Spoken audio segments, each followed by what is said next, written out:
Is there anybody out there? Excel Podcast. Excel Podcast. Facebook, DJ Mallorca Lee. You're listening to Mallorca Lee's Excel Podcast. Hi everybody and welcome to another episode of my Excel Podcast. Before we launch into this one, I want to tell you about some gigs coming up. On Saturday the 25th of February 2023, there's 1994 OK Edinburgh.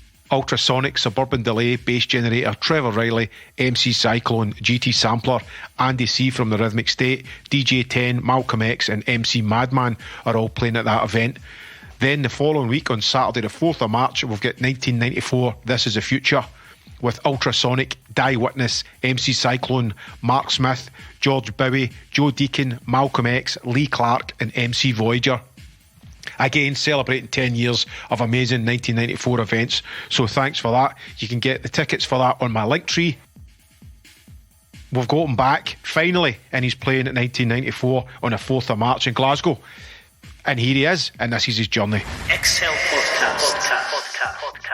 Welcome to another episode of the XL Podcast. This man I've been hunting down for years to give me some time to sit down and tell us about his journey. Please welcome Marc Smith. Marc, oi, where are you? Where in the world are you? I'm in my house in Leicester. And it's what's this is February the whatever, the 8th of, is it the 8th? 8th. So that's I think that's the 4-year anniversary of me trying to get you to get some time to I do apologise, man, but it's trying to fit stuff in, you know what I mean?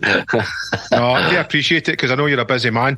So we'll jump right in, and where I go with this always at the start is just going right back to the start, to when you were first aware of music, or when it was kind of first, catching your attention when you're a wee guy.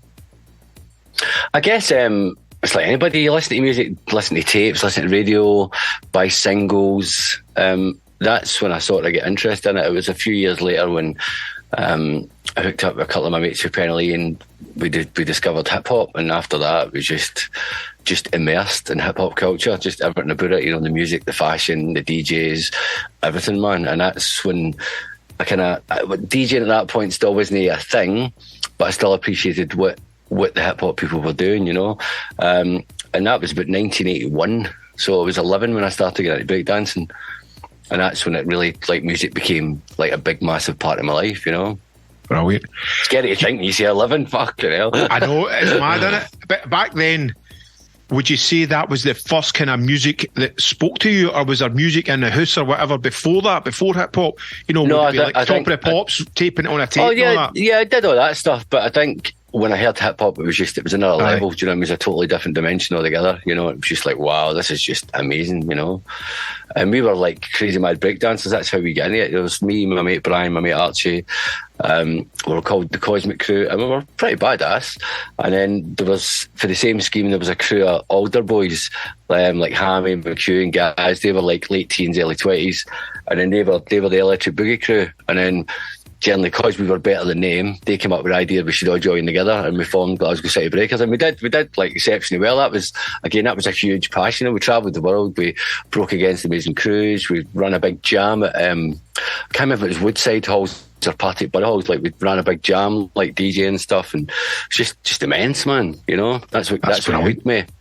I never knew you were in a crew and touring with the crew and stuff like that. That's amazing. Yeah, we did loads like that. We did loads, and there's also, you'll probably, Big Aldi. That's how we met them, the Laser City crew. We became really friendly with them as well, But yeah, that was my whole life. It was just eat, sleep, and breathe hip hop. Breakdance, lying on the street at the bus stop. I can remember the Plaza Ballroom used to do the dancing on a Sunday for all the disco dancers and all that, and we were like, we're going to go up there. And then we found out there was a fee, so we all went up to the bars, bust in the bars with no lino, made enough money to get in, went back down to the Plaza, and just started fucking throwing down on the floor, man. Brilliant. And that's sort of when the Plaza became, that brought up, they saw the kind of the popularity of that, and they did their own kind of hip hop night in the ballroom. Do you know what I mean? Mm-hmm. That's when all the crews kind of all converts to the Plaza Ballroom. I don't even know if the Plaza Ballroom's still there, is it? No, it gets knocked down. It's flats now, Marc. Of course it is. Everything's fucking flats, isn't it? Fucking nuts. Aldi, Laser City crew, he was like a local legend in the Ayrshire scene, and he's still a legend. He is a legend, right? And he was. I think he posted a video for like some of the battles in the plaza. And they were immense. You'd probably be there. Aye, I mean, I'll never went to one. You know, I went to one, and my auntie took me. That's how scared I was. It's a bit gay, innit? Fair play for admitting it. Aye, but she was into it. She was into it. She again. It was like roller skating and all that kind of stuff, and then because they did that as well. Aye, the breakdancing kind of thing. So for your music, for collecting hip hop, where was you getting? Was you buying music, or was you just like swapping tapes at this point? At that point, swapping tapes early on. Do you know what I mean? Because it was still very, as much as it was very well established in American stuff like that, it was still a new thing in the UK. You know, especially in Glasgow. Do you know what I mean? So it was all just swapping tapes and stuff, and just. As I say, DJing wasn't like what I was interested in. It was just dancing. That was my focus. Was always on dancing, you know.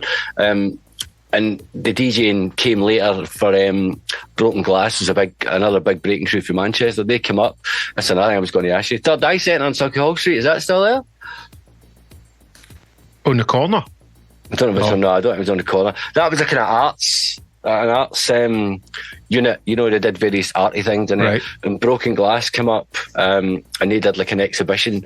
So obviously, us being us, like we're fucking good up there, and it was really good. You know, like they were all breaking and showing you moves and stuff like that. And then at one point in the night, they also brought their own DJ Patrick with them. I'm sure it's Patrick. It's funny, I'm going to remember stuff years ago. I'm not going to remember what I said yesterday, but I'm sure it was DJ Patrick. And at one point in the night, he came up and he was just invited people up for a shot. You know what I mean? I was like, I'm good up here, man. And that was it. Just like shit mix, shit scratch, just touch crossfade. I was like, this is it. This is what I'm doing, man. You just got the bug. Just straight away. I went straight home. My mum and dad I was like, I want to set a turntable. They're like, oh, Carl. How much? I know. And I just like constant. And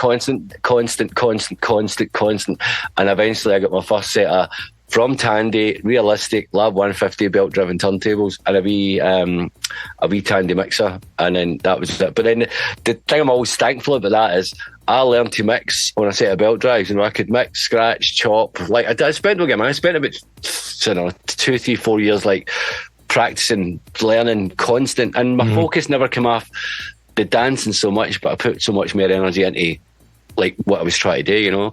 And then eventually I said to my dad, right, I need a set of techniques. And he's like, how much? And just barrage. And then one day he came home sort of semi-half cut, and I was like, am I getting decks or what? And he's like, right, let's go on the bus. Took me on the bus up to is it Hutchison's Sounds or something? It's no, I think it's just Hope Street you come in. Is it Bigger Sounds? No. I don't know. It's the one just as you come over the bridge and go up, just across from Central Station. Right. Okay. I don't know, that's probably not. It's probably flat. Not there anymore. Yeah, I know it's probably flat. And the guy, my dad was like, tell the guy what you want. I said, I need 2 Technics 1210s. And he's like, what? And I said, I need 2 Technics 1210. He's like, we've only got one in stock. So they sent me home a Technics 1210 and some shitty fucking hi-fi thing. I was like, right, I'll take it. I'll be back for the other one. And that was it. Just hooked, man. And it was just easy when you got after learning on belt drives, man. Just like got Technics, was like, this is a piece of piss, you know, compared to trying to mix on belt drives. So if you can learn on hard things first, all the easy stuff's easier after that, you know. It falls into place. Was you start to then make mixtapes up in the house and share them with your mates, and follow it when you're breaking and stuff like that, playing them in the boogie boxes? Yeah, doing all that kind of stuff, and all the mates were in, and you know, just having a jam in the house. And that's, as I say, we did the rain jam at I can't remember if it's Partick, but I'm sure it's Partick. It's a big fancy like hall, you know. We threw a jam in there, took our decks up, banging out electro tunes and all that kind of stuff. And I think there was a bit of a disaster because the lassies smashed up the lassies' toilet and flooded it, and so we never get invited back again. But yeah, it was good, man. It was just so much fun. And it was just I don't know why I sound like, no disrespect, but just a vibe, you know. It was just like it was my whole life. It was all I cared about. And from the minute I woke up to the minute I went to sleep, it was just hip hop and scratching and mixing and dancing. And you know, we did shows in the local comedy and stuff like that. And you know, we did pretty good, you know. And it was a good kind of step into just, I guess, entertainment, you know. DJing. Aye. Well, the whole hip hop thing, DJing, you know, breaking, everything, you know, just being different from everybody else. Yep. It's mad how when you're at that age, the information's not as ready available as it is the now, and it's really just like word of mouth and This guy knows about that. Watching. And if you go there, you see bits on TV.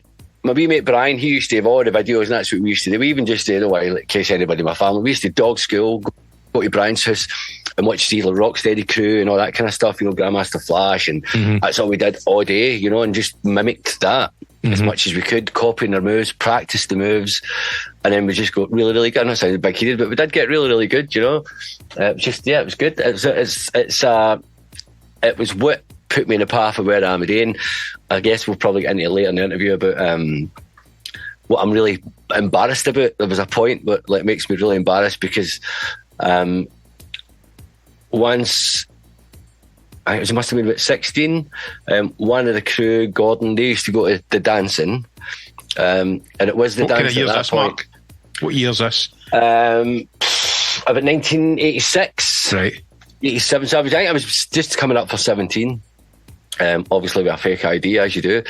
And he was like, why don't you come up to the warehouse? And the warehouse was like a dancing, but it was like the cool dancing, there was the Mardi Gras was next door, which was the Disco Betty Club. No disrespect to anybody who used to go to the Mardi Gras, but that's when the dance floor all flashed up lights and all that, and just a different kind of music. But the warehouse was kind of starting to play like some house and Detroit house and stuff like that. And then Big McEwen was like, you need to come up, it's really, really fun. So me, Brian, I don't know if Archie went or no,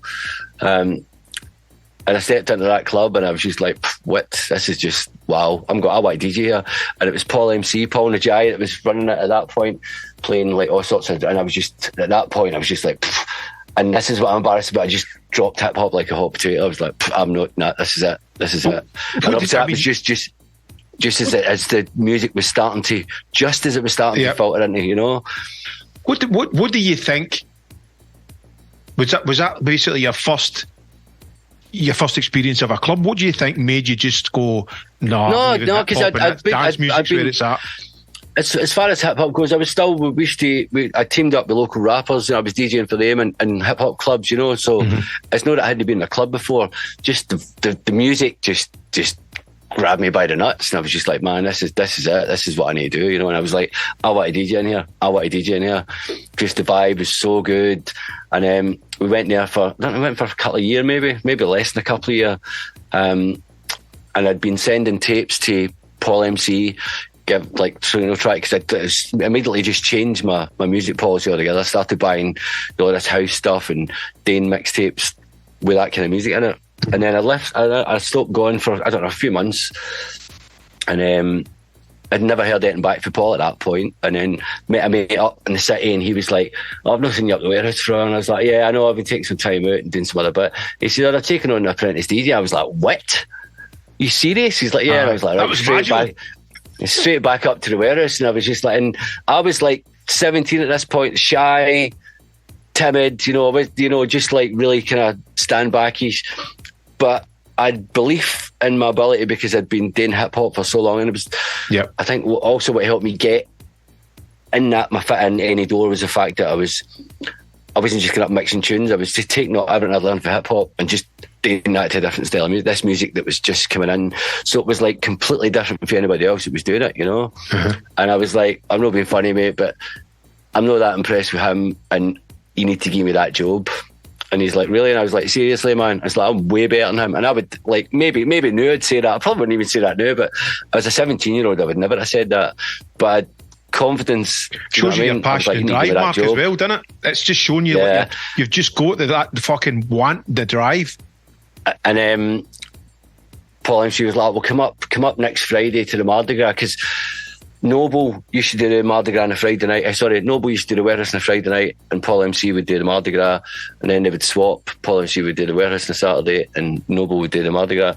So, but again, I had a load of tunes then. Like, I had enough tunes to do a tape, you know what I mean? And Paul MC was like, right, come up to the Mardi Gras, had a chat. I went, do you listen to my tape? He's like, no, I never managed to get listened to it. And I was like, okay, but you're still giving me a shot. Cool, that's sound, man. So fair enough. And Paul's like, right, you've got my tunes, everything's there, I'll fuck off at the road so I don't make you feel under pressure or anything like that. And I just did my thing, and he can just straight up, and he's like, wow. He's like, right, start the warehouse next week. Brilliant. Sweet. And that was it. And my first night in there, I was shitting myself, because it was all half it was full of the people from my scheme.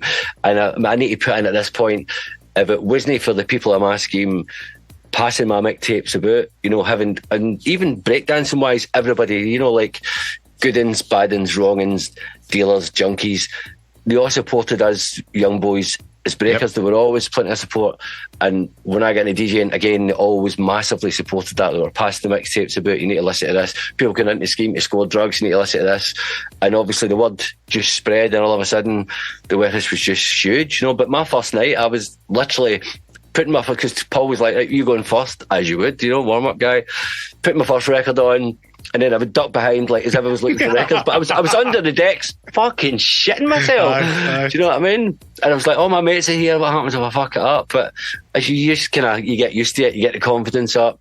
But yeah, the warehouse was amazing. The warehouse was like, yeah, just the start of everything, really. The start of your journey. And what kind of year was that? That was, well, I had my 18th birthday while I was DJing in the warehouse. That would have been 1987. Do you know what I mean? And what a year to start as well, you know what I mean? It's like almost like the perfect storm.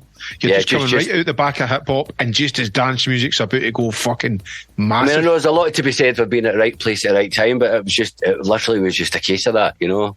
I wouldn't say literally, I'd like to think there was a wee bit more involved, but yeah, you know what I mean? A lot of passion, a lot of hard work, you know, a lot of hours that nobody sees. I read a quote. I read a quote for a guy that used to go to the warehouse, and this literally sums the warehouse up. I'm going to see if I can find it. I was reading this the other day, and I was like, I need to keep this. The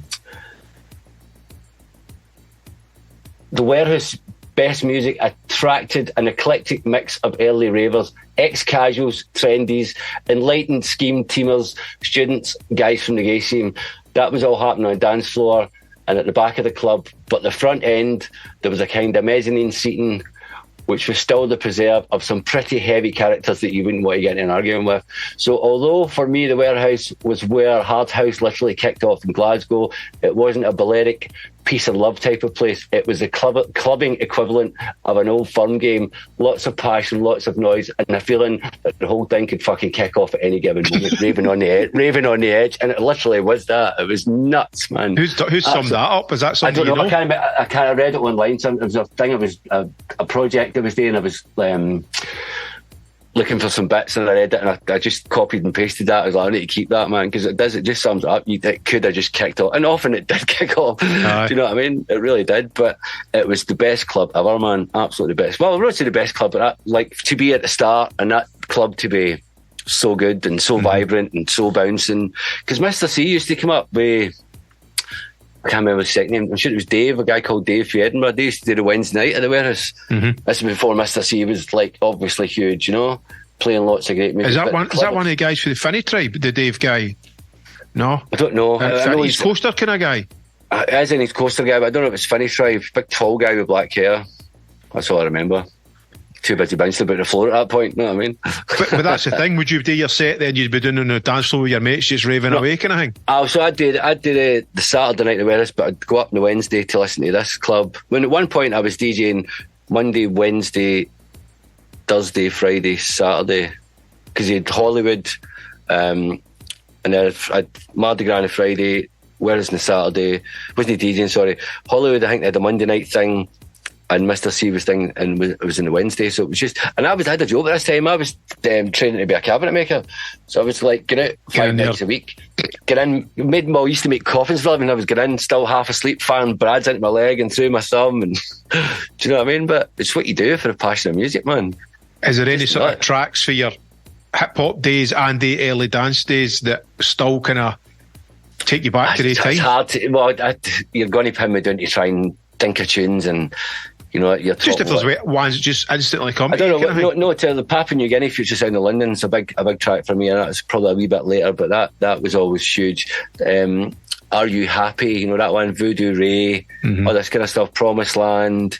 Do you know what I mean? All that stuff's just phenomenal. You know, when you're in there. I mean, first of all, big shouts out to Paul for giving you that space to do that. That's amazing, isn't it? And he's been on the scene forever. I think he's probably a DJ that doesn't get enough props.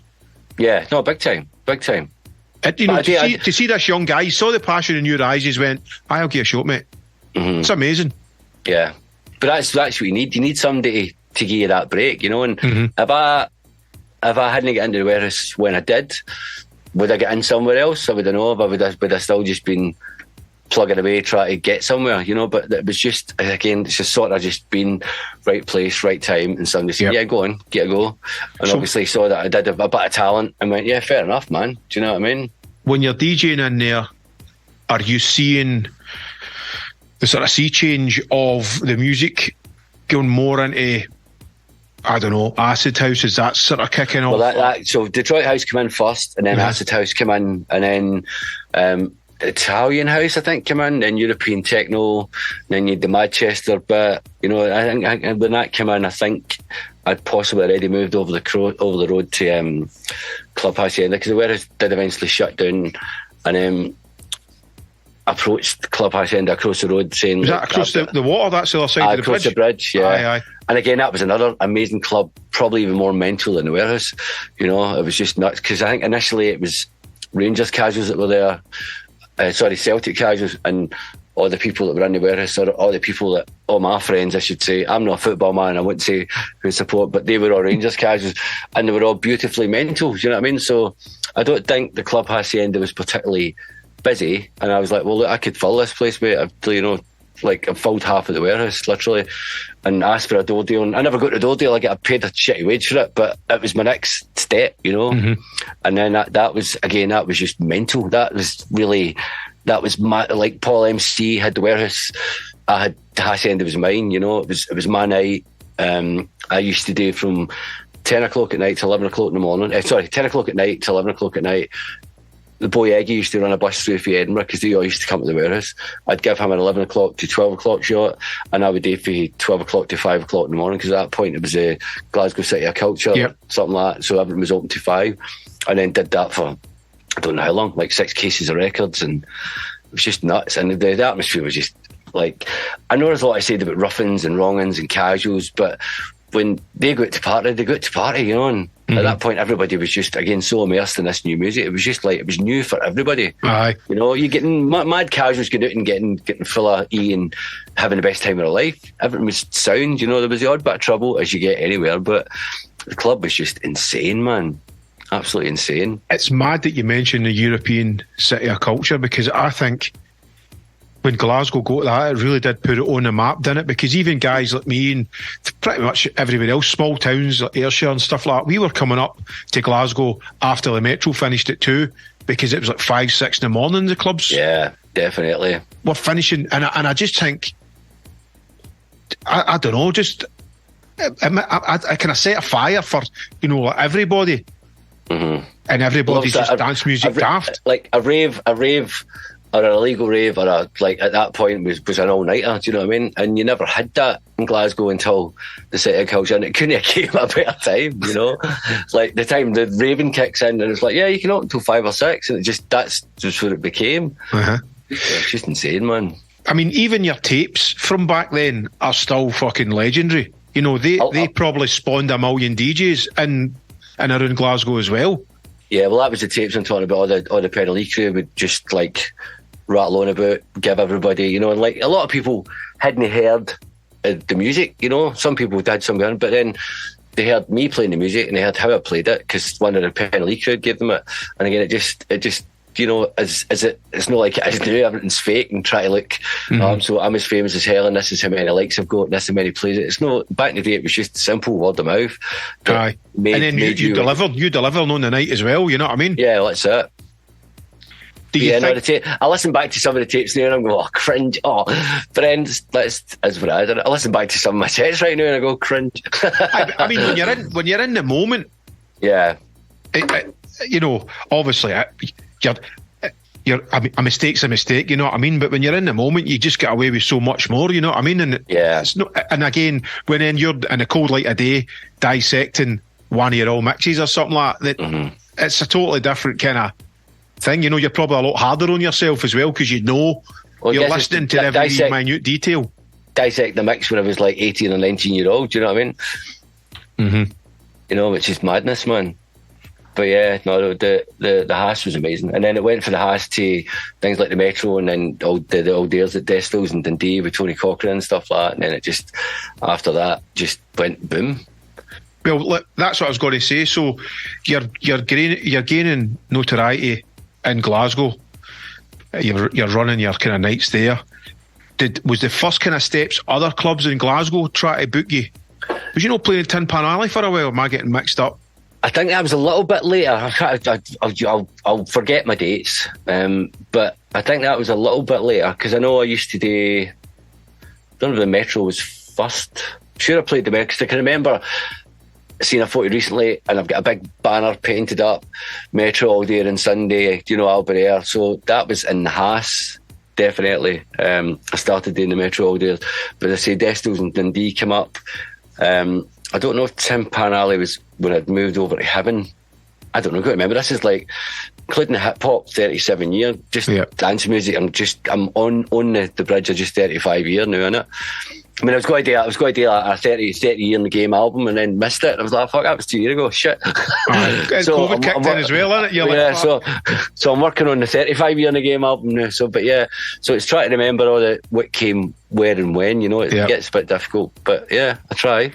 Can you remember the sort of first time? Because for me, it was, I went to Tin Pan Alley and it was the first time I ever seen people dancing towards the DJ. And that was a big kind of game changer for me. I remember walking down the steps and everybody's dancing facing the DJ. Is that maybe just something that stuck in my mind? Or can you imagine, or can you remember a time when, you know, you're just DJing at a club and then all of a sudden the club's watching you and listening to see what you're doing and all that? I think the warehouse is a bit like that, but more so the Hacienda, because you came into the Hacienda and you've got a wee doorway and you've got a long corridor where the bar is, and then there's a cloakroom to your left, and then you go up the steps and that's the dance floor. There's a couple of seats to your right, like on the corridor. You go up and it's the dance floor, this wee square dance floor with the toilet's there, and you've got another set of steps that go up to another bar and like a mezzanine bit, and the DJ box was up there. So all I remember is just people looking up, you know, shouting up and just looking up, all facing you. I remember that definitely for the Haas, man. Definitely. The passion that crowd in there had was just insane. Same with the warehouse, don't get me wrong, but I don't know, the Haas and the warehouse both hold a very special place in my heart, you know. Where are you buying your records from at this point as well? 23rd Precinct, that would have been. That was a go-to place? Yeah, it wasn't Billy owned it at that time. Billy bought it later. I can't remember the boy's name. It was 23rd Precinct and then Dub 2 in Howard Street.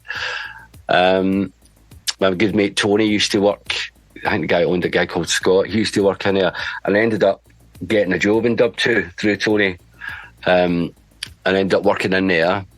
And then after Dub 2 shut down, Tony was like, do I open a record shop? I was like, fuck yeah. And he's like, well, I'll speak to my uncle and see if he's wanting to put the investment in. And spoke to him, he's like, yeah, we'll do it. So we opened up Notorious.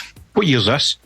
Oh, fuck, don't know, you're asking. God knows. I'm probably moving on a bit. I've probably got some notes, but I'm probably moving on a bit. But still, the Metro and that was still happening. Do you know what I mean? So it would have been early 90s. Aye. Because what I was going to say to you as well, you know, obviously before the record shop thing, you're DJing and, you know, you're doing more gigs, the old days. When did you start getting the bug for production and want to get in and about that? Because when was you... 92 or something like that. I think you put a really shooting club scene, but was you putting stuff out before?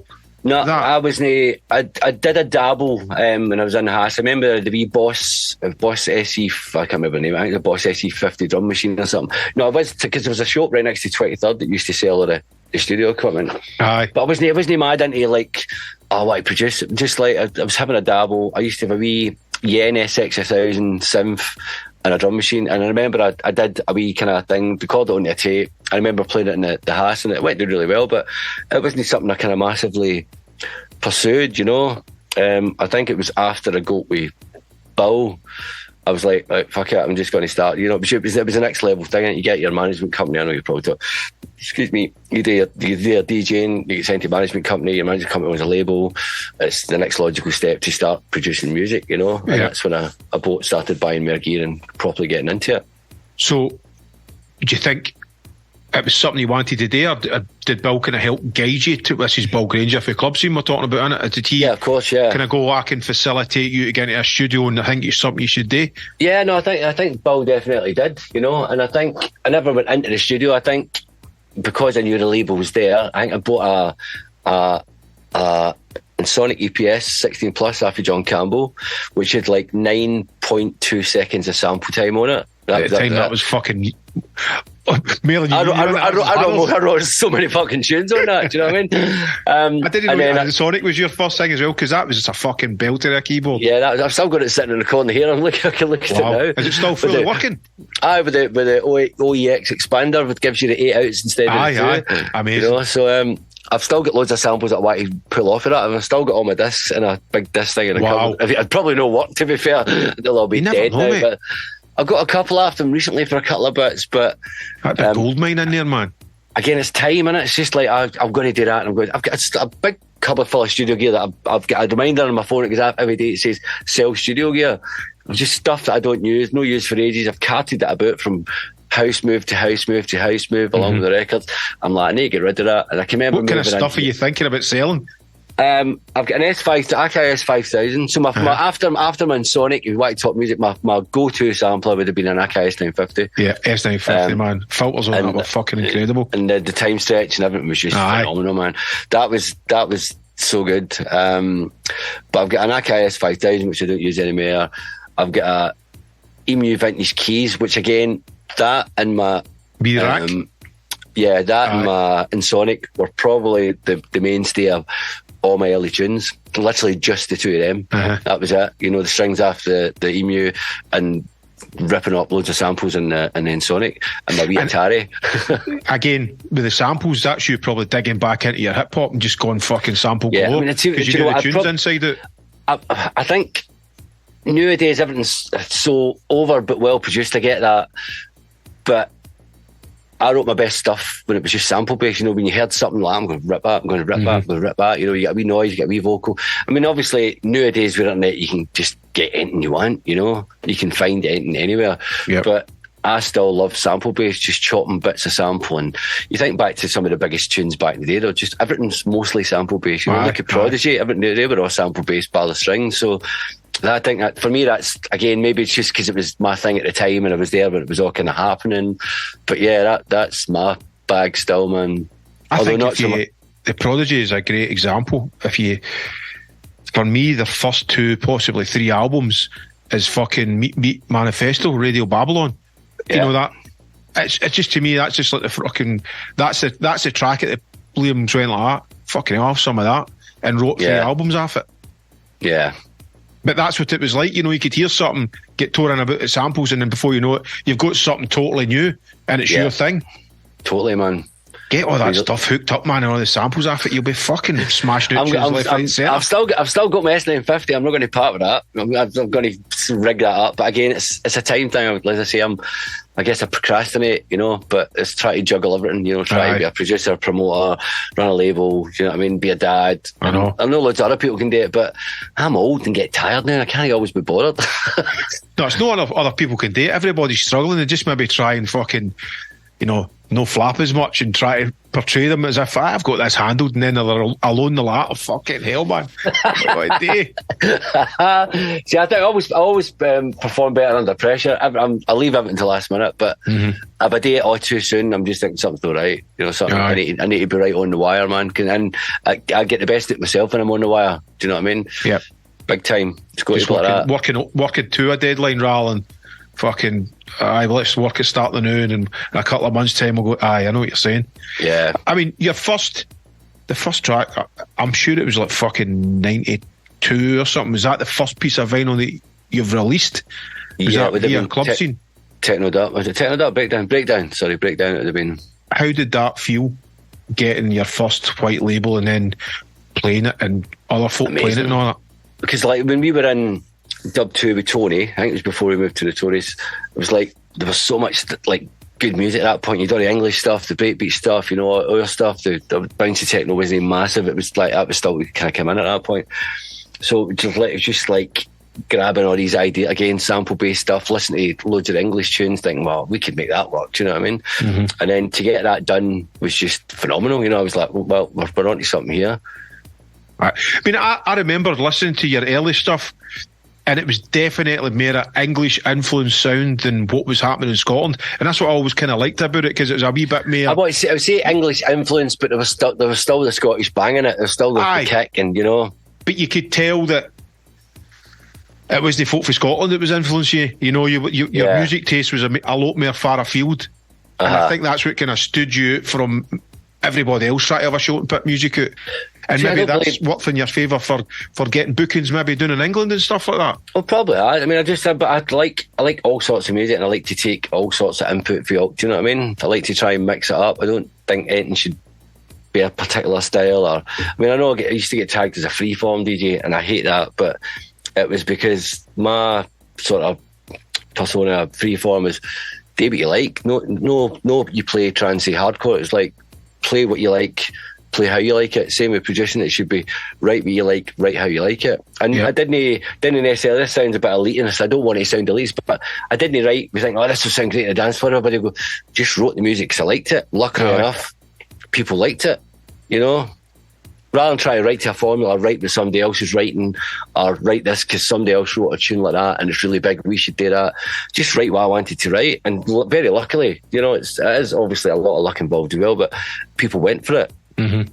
I think I totally agree with you. And I think especially, well, it's always happened, but especially more and more like these days, I think too many people, artists or whatever, DJs or producers, whatever you want to call them, they're trying to write music that their peers would play rather than writing what they're into. For themselves, Aye.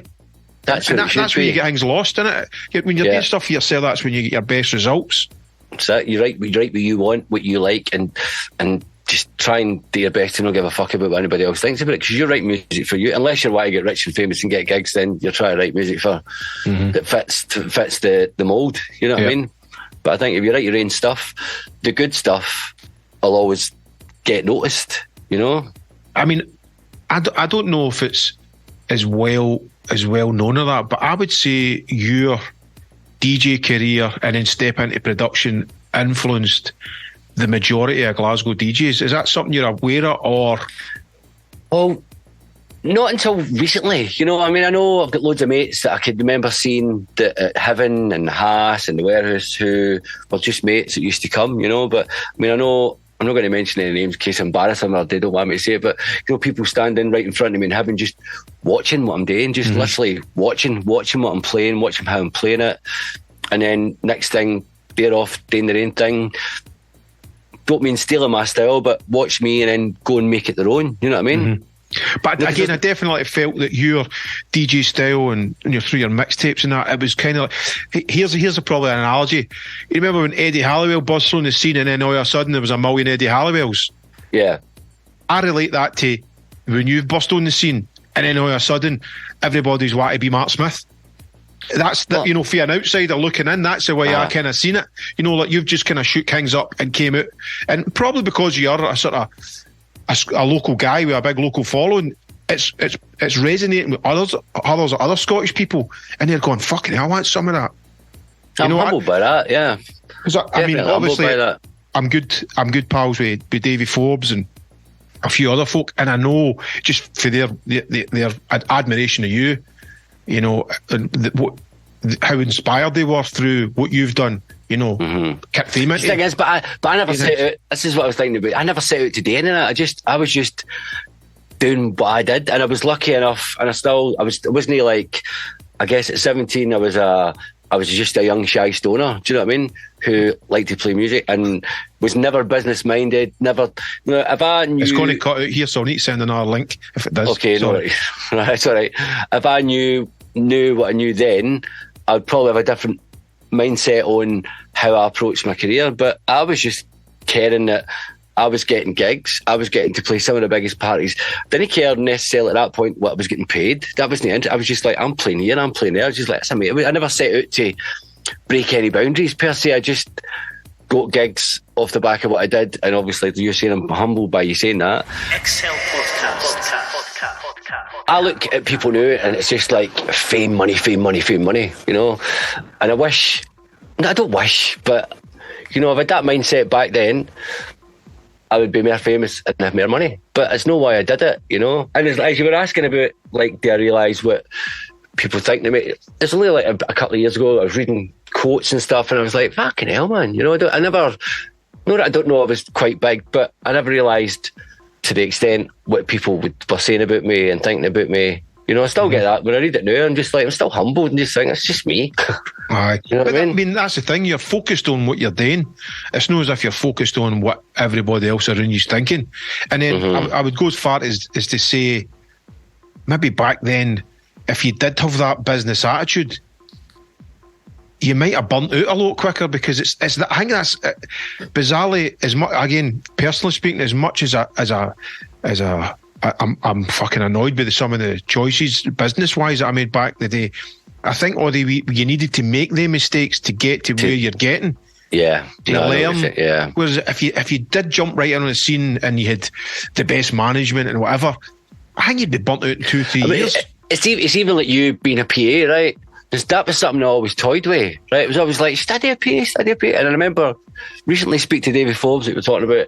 I dropped off his, like, because I bought his Juno off him way back in the day. Did you know back half year or so? Yeah, and he's like, you still got that Juno? And I was like, yeah, for 50 quid less than what I fucking paid for it. But I remember chatting to him, and I was like, I was thinking, he went, fuck off, you're way too big for that. And I was like, I never saw myself like that. Never. You know what I mean? But I never... Don't tell me you said that. I never the bollocks to stand up here and pretend I'm playing the keyboard. Aye. Well, that's the thing. You had the integrity to go, I'm not fucking miming to that. But here's a mad thing. Until you said that, I never thought. Obviously, I think you were a DJ, and not just a punter's DJ, a DJ's DJ. So I think you were focused on the art of turntablism.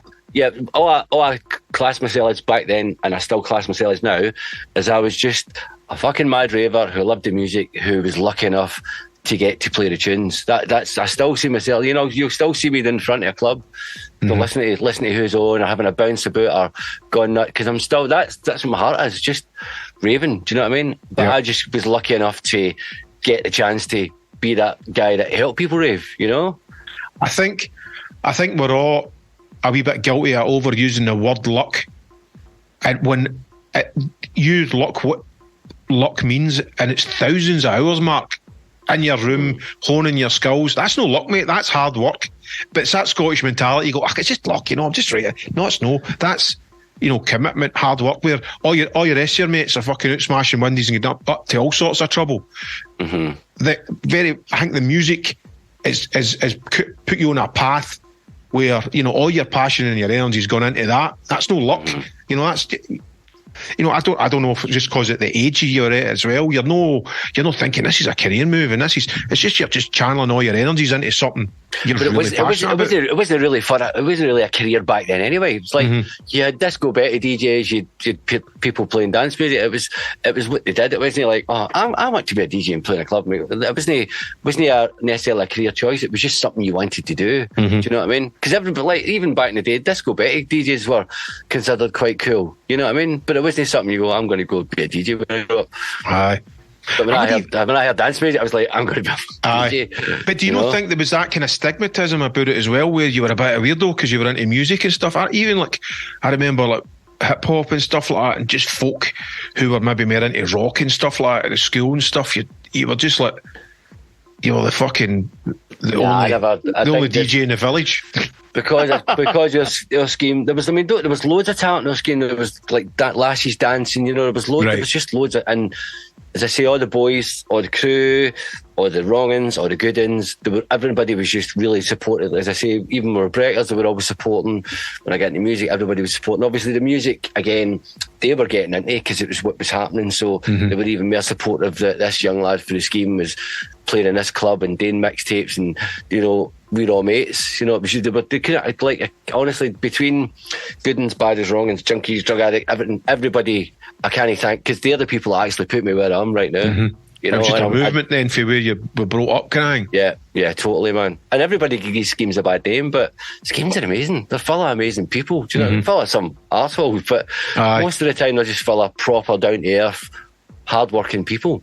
And like you're saying, they do get behind you, the people you grow up with, because I think, I don't know, maybe they're just so happy for you no, I was going to say breaking out, but almost like they're living their dreams through you and all, you know what I mean? Check him out. Well, that's one of our boys and all that. And that kind of camaraderie and fucking support, you can't fake that, man. You know, that's something that it's just real. And it's no marketed, it's no bought. That's it. And it's something like at that time when the music was all changing, it was something we were all experiencing together. No, so everybody was just in this just tidal wave of just awesomeness, you know, everybody was just loving everything was happening. Yep. You know, we're all caught up with it. See, in DJing and playing all-nighters, and also you get to meet, you mentioned you met Mr. C and stuff like that, and is there other DJs on your journey that you're meeting that A, are inspiring you, and B, are letting you down? You don't need to mention any names, you know, but you know, when you start meeting these other people who you've heard so much about or hold in such high regard, and you're just like, you're an arsehole, mate. There's too many fakers, you know what I mean? There's just too many fakers. And a lot of, especially the scene nowadays, it's just all about on hype, you know? It's just, that's what it is. And the whole, I don't know, like the whole digital thing, but the whole DJ culture's just, I mean, there's nothing wrong with digital, there's nothing wrong with sync, you know, there's nothing wrong with, because that's what it's moved on to, and that's what people are embracing, that's what they're doing now. But for me, the whole DJ culture, as I know it, is just dead in the water, you know what I mean? It's just people like... As in the skull of turntablism? Or... Well, no, I guess there's a skull in the modern... I'm just an old dinosaur, and I'll never change, you know? I mean, I still... People like buy control, and I'm like, well, no, I want separate decks. It needs to be separate, you know? But it's not necessarily skull, it's just, I don't know, just the culture's just gone, you know? And like, people plan sets now, the pre-program their set. I mean, I think that's just death right there, you know what I mean? Right. Even people rocking up with a pre-mixed set. Well, that again, yeah. That just makes me balk. Yeah. That's the whole culture's just, and that's just a fame thing, isn't it? It's just everybody's trying to jump in the bandwagon to look awesome, you know? But I mean, I go get plan sets either, because I know what I want to play first. I've got a couple of tunes in my bag that I'm going to start with that, but I'll wait till I get there. I'll read the crowd. I'll see what he finishes on. So I can go, I'll start with that. From there on, it's just completely winging it. Reading the crowd, just try to do, I know that's going to go with that. Oh, I'm going to drop this new tune because this will go. And I know roughly what to finish with, but it depends on where my journey kind of goes, you know what I mean? Because you might say, oh, I'm going to drop this, doesn't go that well. So you drop something else, which kind of takes you in a different path to your finish. But I don't understand people that plan sets and shit. That's just how you carry.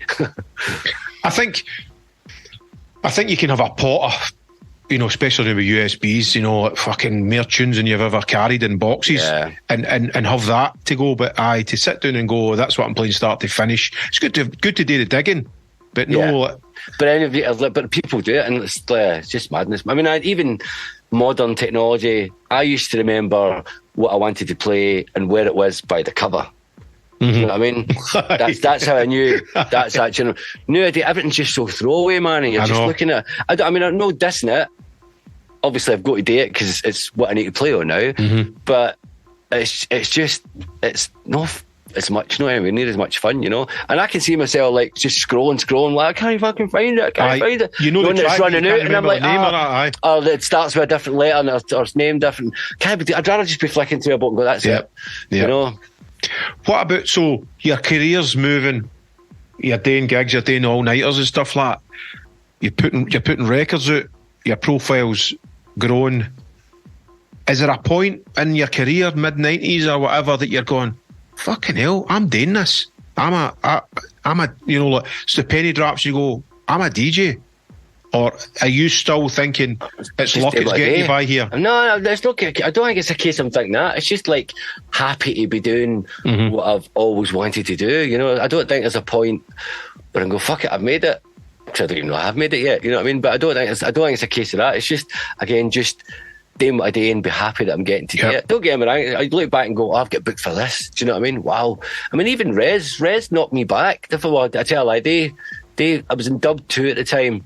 And they tried to book me, and I couldn't do it for some. I was like, oh, sorry, I can't do it. And then I phoned them back after that, and I was like, so do you want to book me again? They were like, yeah, send us in a mixtape. I was like, what? Like, you tried to book me fucking 6 months ago. And then we'll sort something out. But even because I think Rez started in the Barrowlands, if I remember right. Their first gig was in the Barrowlands. Was it? Was it no doing? It was obviously a Newcastle hang first at the Mayfair. When it came to Scotland, I can't even remember it being at the Barras. I think because that was the one I couldn't do. Or no, that was the one I tried to get on. I can't remember. I'm sure it was at the Barras. Again, that was a great venue. That's still there, isn't it? Aye. That's no flat shit. But there's flats all around about it, and I've been threatening to knock it down. But that's still the Barras is the Barras, and it's just for a rave to a fucking the Barras has helped my career. Already pirated tapes. Do you know what I mean? Yep. People being able to buy stuff, and just the Barras was another machine, fundamental machine, and just spreading the word. You know, that word of mouth, which is so important. So, what was the kind of first big kind of all nighters or gigs that you've just like Res, like obviously Res at Inglestown? I remember that was a big one you wanted to do, but was there one that you've just went, holy fuck?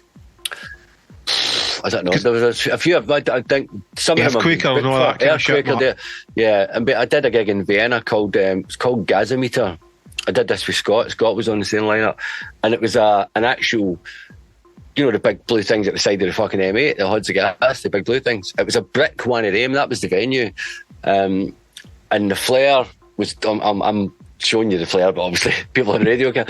But the flare was domed, do you know what I mean? Because it was like, and then the stages were 2 trucks parked on 2 big lumps of wood to level them out. And I can remember I had a really early set, and I was like, oh, Scott, come on, do you want to like do half and half? He's like, no, we'll work it out. Nah. And I was like, I didn't really look as if there was that many people here. I was raging, man. 2 records in, and obviously the people were there. They were just all mulling about outside. The place just went boom, and I was just like, what? Wow. It was amazing. I was just like, oh my God. It was incredible, man. And I was like, yeah, Scott, you're all right. You can keep your set. And was that a gig, your first gig abroad, or one of your first gigs abroad? It might have been one of my first gigs abroad. I can't actually remember. The guy actually booked me. He came over for Vienna to Glasgow, came to the record shop. He'd heard me through club scene and stuff. He's like, what to book you for? I don't know if it was, no, it was the first gig, yeah. It was the second gig, because I played for him a few times.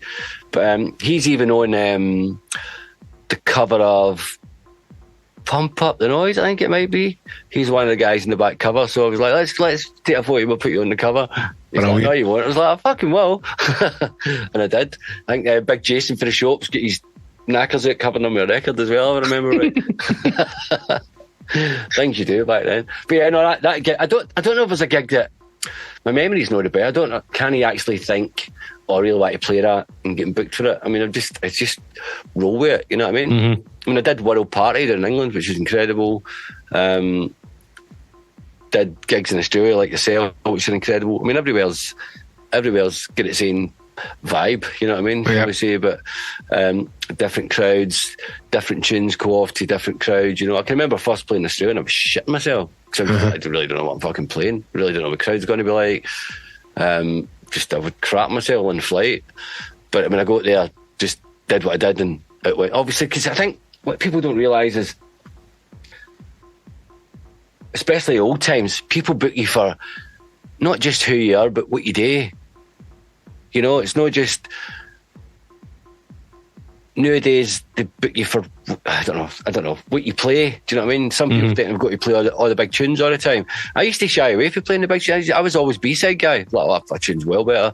That's why I like, again, you're saying playing a bit different. I always played loads of the B-side stuff rather than the stuff A-side. Folk are scared to play. Yeah, just because somebody else got to play that, so I'll play this. But some of the B-side stuff is better than the A-side. You know, it's just your personal taste, isn't it? It's just your personal taste. Did you do it where you would hide the labels or? All the time. Aye. All the time. Scrub them out, stick a white label on myself. Yeah, big time, man. I mean, I was lucky enough to get a copy. No, I think somebody nicked it actually. Somebody did nick it. No, somebody did. It was Enjoy Anthem. Mm-hmm. And the guy that used to do the Friday night in Hacienda had it. And I was like, because I remember singing it in fucking Twitter. I'm like, we don't know it as you do. Like, hey, you try. And I don't know it. And then one of my mates was like, he's got that tune, he's playing that tune. Because we used to go to the house on a Friday, just go for a party, you know, or the crew. And then one of the crew connected to me. That's how I first got it. I was like, no, I can't take that. Put that back in the jacket. Put it I know. back. Enjoy anthem. I'm fucking having it. But that was a white label he had. How did he go to it? I don't fucking know. But and back then, records stayed in your bag a lot longer, didn't they? Because it was like, and people would come to see you because of the records you had in your bag, which is. I don't think anybody could fucking comprehend that now. The music's so throwaway now, throwaway. I mean, you can spend fucking months writing a tune, and it gets hammered for 2 weeks, and then they're on to the next one. Because there's that many DJs and producers, and I'm not saying it's easy. It's just easier to produce now than what it was for us back in the day, you know. And we had less to look up to, or look to, or grab ideas for, or find out technology-wise. Everybody's a fucking producer now. Do you know what I mean? There's so much stuff online. You know, even so many packs. Even on how to work gear, it was almost like it was a grapevine. I heard such and such is doing that, and this is how you do that. Actually, bizarrely, I'm going to say, I maybe be getting mixed up, but I'm sure it was you that fucking told me how to normalise your samples on an S950, because I actually never knew that you could. There was such thing as normalisation. Maybe I'm getting mixed up, but it was like wee mad things like that. No, and just in normalising your samples made them sound fucking louder. But that was all word of mouth, wasn't it? That's what I'm saying. It wasn't internet. It was like, somebody said, how do you fucking blah, blah, blah, or do you know how to normalise? And you what? You just fucking do this and this. Silly things like that. You know, that's how you got your information. One of my go-tos regularly was Andy Haldane for his studio. I was just like, dude, how do I do this? I've heard this in a tune. I don't know how to do it. You know, I do that. I'm like, oh, cool. And that's how you learn, you know? Yep. I remember working in Andy's studio, and you had done, I don't even know what track it was, but you had the amen break on one of your tracks. And I was like, how the fuck do you know with the cuts and the snare rolls? And he's like, I can't tell you, Mark, he'd kill me. And it was that, all the wee secrets, everybody kept it, sounds on keyboards and that. I don't tell any company you get a sound for it. And I remember it was, because it was even with the snare chops and all that kind of stuff. I was like, fucking hell, man, that's amazing. How do you do that? And he's like, I can't tell you. That's probably your remix, probably your remix thing, mate, I used that on. Do You Believe in Love? Aye. No, but it was before that, because you had, I think it was one of your name tracks, and you were using the amen break, which to this day still I think fucking sounds, that break alone just, but it was, you chopped it all up and everything, and I was going, fucking hell, man, how do you, obviously now you know how to do it, but at the time hearing it and going, how the fuck does he do that? It was brilliant, man. Awesome. It was probably something you spent fucking ages chopping up and doing, but no, you could do in about fucking 5 seconds. Yeah, totally, man. Totally. It's just everything's just easy. You know, I don't think people so much like they need to cut their teeth, but I think we went through a lot as early DJs and producers, and I think modern DJs and producers don't go through anywhere near as much. I just think it's all on a plate now. Aye, even to the point of we played fucking every toilet, every shite club gone honing our trade. Whereas now they're straight in at a fucking festival or a half decent club with a half decent setup. They wouldn't know a fucking tough gig or a tough setup maybe. And I think all that stuff just helps make your character. Aye, it makes your character, doesn't it? Like fucking that craft. It's not that. And then it's like, I can remember playing at Air in Birmingham, and that's one of the best setups ever, man. Like, it was just always amazing. It was just easy. Compared to some of the toilets, where, like you say, some of the toilets were played in with no monitors and all that. And I remember doing a Cosmic Ballroom in Liverpool for Tony Chin. You know Tony Chin? Sure, it was Tony Chin.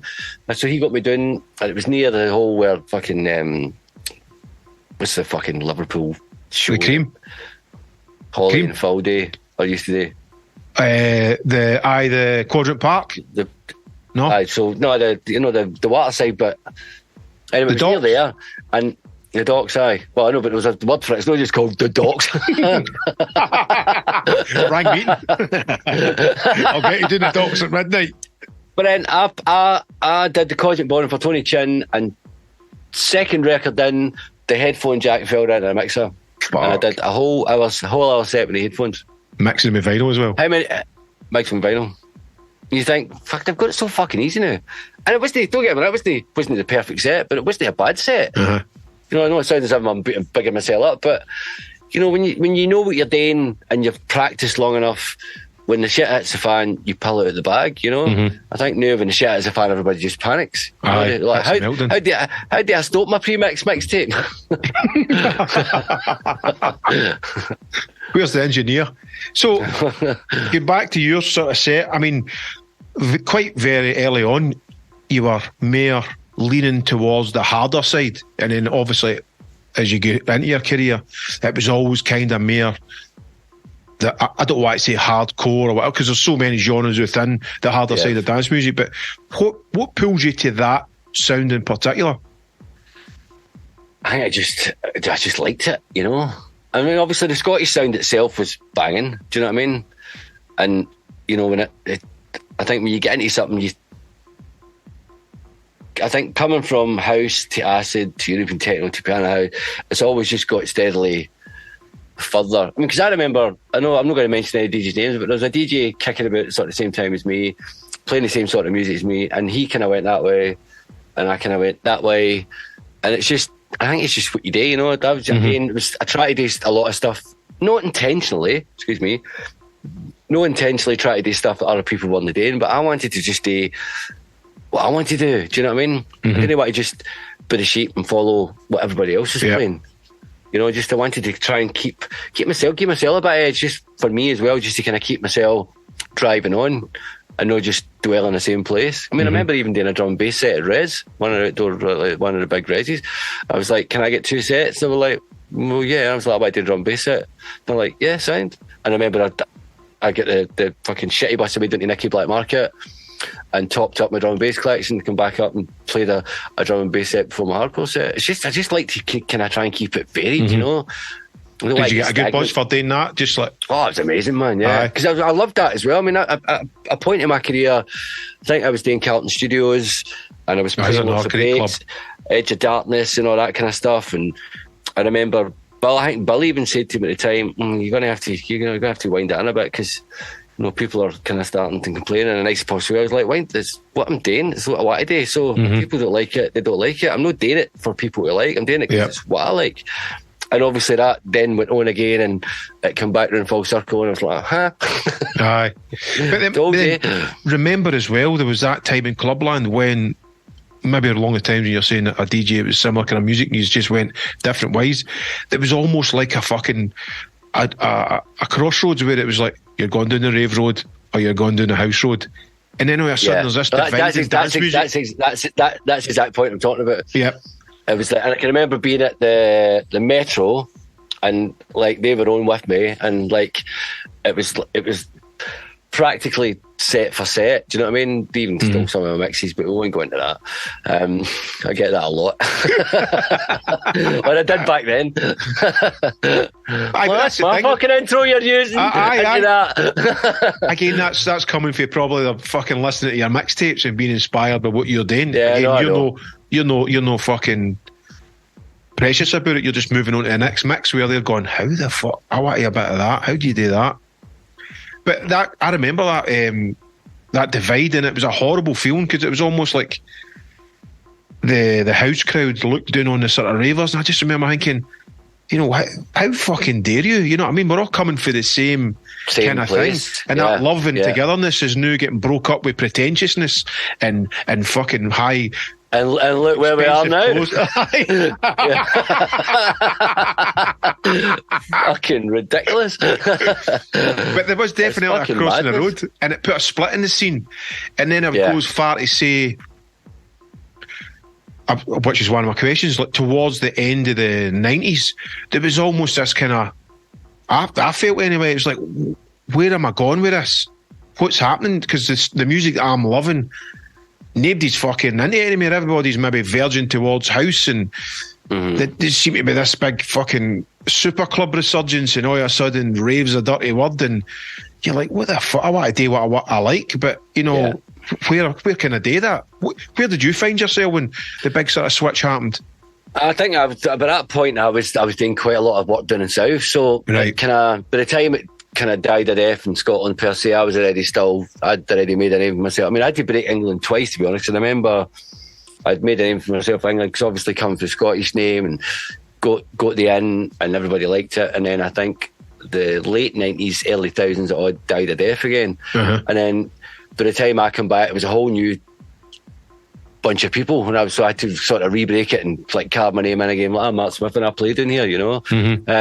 But I was lucky enough that because I went to tits up in Scotland, I was already quite heavily active in England, so I just kind of moved. And I can remember being with my ex-wife. We moved to Cooper, and I was like driving to England on a Thursday, coming back on like a Tuesday every weekend. Like I don't know how many years I did that for. That's just before the invention of cheap flights. You know what I mean? So just all your work was in England, basically. We were a roadmap. You know what I mean? Aye. Like driving. I can remember driving from Cooper to Hereford. It took me 8.5 hours. Did an hour long set and then drove for 8.5 hours back. Just nuts. But that's like that's where I was kind of lucky because I was already sort of my feet in the door in the English scene. So, well, that's good. You're still keeping busy.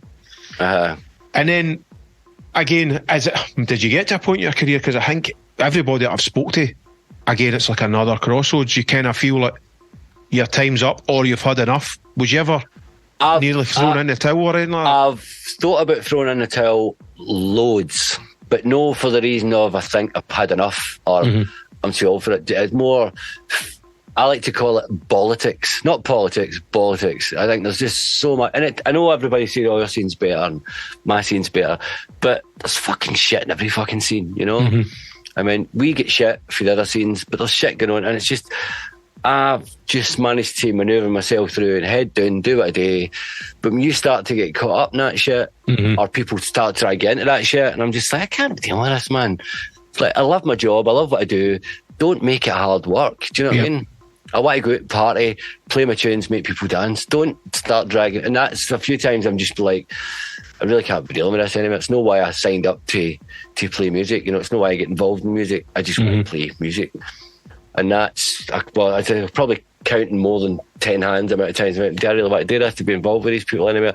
Don't get me wrong, there's a lot of really nice people in the rave scene, there's a lot of really great promoters, but in the flip of that, in any other scene as well, there's a lot of really idiot people in the rave scene, and there's a lot of really idiot promoters, and you know, you need to deal with that, or you need to fight with that, or you need to manoeuvre that, and it's just like, again, it's all just ego and fame, you know. It's just money. Just fucking a wee speed bump with fucking banging heads with somebody or whatever. But what about you'll probably have seen, like you said, you broke the English scene twice, the resurgence of the old school thing about that. How did you feel when that first came about, and when did you? Can you remember when the old school thing? In Scotland, you're talking about? Aye, or just for if it happened in England first, or I remember doing some old school like bouncy techno sets for HTID and Uproar and stuff like that. But no, initially I liked it. I loved it, in fact, because it was getting to get back to, you know, my kind of Scottish vibe. But then there was a time when I was just like, getting a bit sick of this. But don't get me wrong, I don't know if it was just a point in my life or other things going on, I don't know, but I was just like, good people are, do you might play an old school set? And I'm like, there's so much amazing new music about, there's so many great artists writing so much good stuff. Why don't you just let me do my thing? Like, I'm playing new. So what I used to do was start with a bit of old school and then just flow into the stuff that I'm now playing, and it always goes off. Do you know what I mean? I don't mean because I'm playing, I just mean like the music's good and it always goes off. It's just a case of have a bit of that, have a bit of that, now have a bit of this, and you can see, and no one goes, oh, it's not old school, and leaves. You know, everybody likes it, and that's kind of started to kind of come good now, you know. But I do love old school, man. Proper love old school. And the thing is, it's like, it's hard as well because people will say, I'll keep playing an old school set, and I'm like, well, I've sort of been DJing since 1987, so what are you classing as old school here? Aye, what period? What res set? I'm like, well, okay, well, you need to tell me that. Do you know what I mean? Because if I went and come up with Rich in Paradise and or DJH and Steffi and clear the dance floor, you know? I think the initial, well, for me anyway, like I never wanted to do old school because I never wanted to have that thing of looking backwards to go forwards. And then I think the first, must have been a Back to the Future or something like that. I ended up agreeing today. I was actually feeling sick to my stomach, going, am I doing the right thing? And then I did the gig and it was like fucking amazing. I was like, this is brilliant, man. And then you try and encompass everything into it. there was a point where I thought, well, what's the point? Do you know what I mean? What's the point of playing old stuff? Yeah, it's like, we've had that. It's been amazing. And we're not going to move forward by keep playing the same old stuff. But then you've also got to realise that some people don't like the new stuff. Some people only like the old. That was their time. That's when they had the most amount of fun. That's when their memories were made. So, in the nicest possible way, that's what they want to fucking listen to. So you've got to give them that, you know? But equally, all the old stuff, it's frightening how much that's inspiring all the new producers these days. You know, like, you even feel like techno to, I would imagine, hardcore. They're pulling influences from all the old stuff. You think dance music in itself is just built on plagiarism, you know, like house pulled influences from somewhere, do you know what I mean? And then techno pulled its influence, because it's just something else you can go, well, I like that and it's quite popular, so I'm going to have a bit of that and I'm going to add it to this. You know, that it's just built on plagiarism. Dance music, it's just a big beautiful lie. But it's amazing. Do you know what I mean? And the music, it's a great lie. The music that the lie creates is fucking astounding, you know? And we're all part of that lie. Let's not kid ourselves. That's a fucking peach. That sums it right up, doesn't it? But it's just like everybody takes a bit of everything and somebody gives up this brand new sound. You're like, oh, it's not really a brand new sound. I heard a bit of that melody and that sound for 15 years ago, but you've really made it work. Do you know what I mean? Well done. But don't say, oh, started a new thing. Well, no, dance music's no new. It's never going to be new. You know, everything that starts again, or like when hardstyle started, it all comes for something else that's already been done. They'll add a new sound, not even just anything. They'll add a new sound, they'll change the kick, they'll go in a different direction, but it's all based on something that's already been done, you know? And that's what dance music, and that's why it's so good. You could probably argue that's music in general, because even listening to bands, guitar bands, and have we pretty much done everything there is in music? Where we are, like you're saying, we're just regurgitating and putting a twist on the same old ideas. Well, they say there's only even more than even guitar bands, but there's only so many chords you can play. Do you know what I mean? And there's so many configurations of the chords you can play, and then you're going to be playing them again. You know, there's I think. Well, dance music, it's only one note. One note. But you know what? Some of the best stuff that I loved and some of the best stuff that I've written, it's been.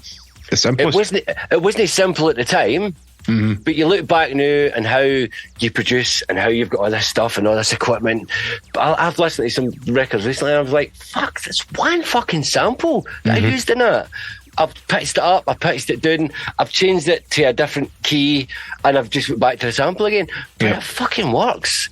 Do you know what I mean? And they always say in any dance music, well, anything simple is best. You know, sometimes you can overcomplicate things. But then you listen to, I'm really guilty of listening to Radio 1, and people go, what'd you listen to Radio 1 for? But it's like, it kind of numbs me out, and I listen to loads of the stuff on there, and it's just the same repetitive awesomeness or nonsense, but it works. You know, it actually works. And if you hear any tune enough, you'll either begin to hate that tune or you begin to love that tune. And that's why Radio 1 do all this, like, tune of the week bollocks and all that stuff today. Because they're just force-feeding music to people for them to like it. And humans' nature is just to go, I like that tune. Because they've heard it so many times, the melody sticks in their head, they're singing the words, or they're like, I fucking hate that tune. Do you know what I mean? Turn that off. But it's just that gamble. How many people are going to like it? How many people are going to not like it? It is just repetitive. And that's another thing I used to get called out for, because I've wrote tunes that were like 7 minutes long. And now I get told off for writing tunes that are like, oh, you can't do a 5 minute tune. Well, how the fuck no? And again, that's another thing I really dislike about the modern scene, because it's sort of dictating to not just me individually, but as a producer, it's dictating, well, if I don't write it like this, people aren't going to play it. Because let's be honest, in a nice possible way, half the arseholes won't be able to mix it, because all they know is 16 bar drop, boom. And you know, you can't have a long intro, you can't have any funky drop. I'm not saying I do it, but certain tunes I have, because I know, well, I really like this and I want somebody to play it, but I know he won't play it unless it's got this kind of intro or this kind of structure. And that's what I really hate about how dance music is, because in a nice spot. I don't mind saying it, but they fucked it. They proper fucked it. Too many constraints, like as in, aye. Yeah, too many DJs who aren't necessarily DJs, who can't necessarily mix, who don't want the hassle of earning hundreds of thousands of pounds and being able to do like a fucking 64-bar intro in a mix. It's just like doom, and doom, and you know. And you're right, it's more and more like that, isn't it? Just bang, bang, drop.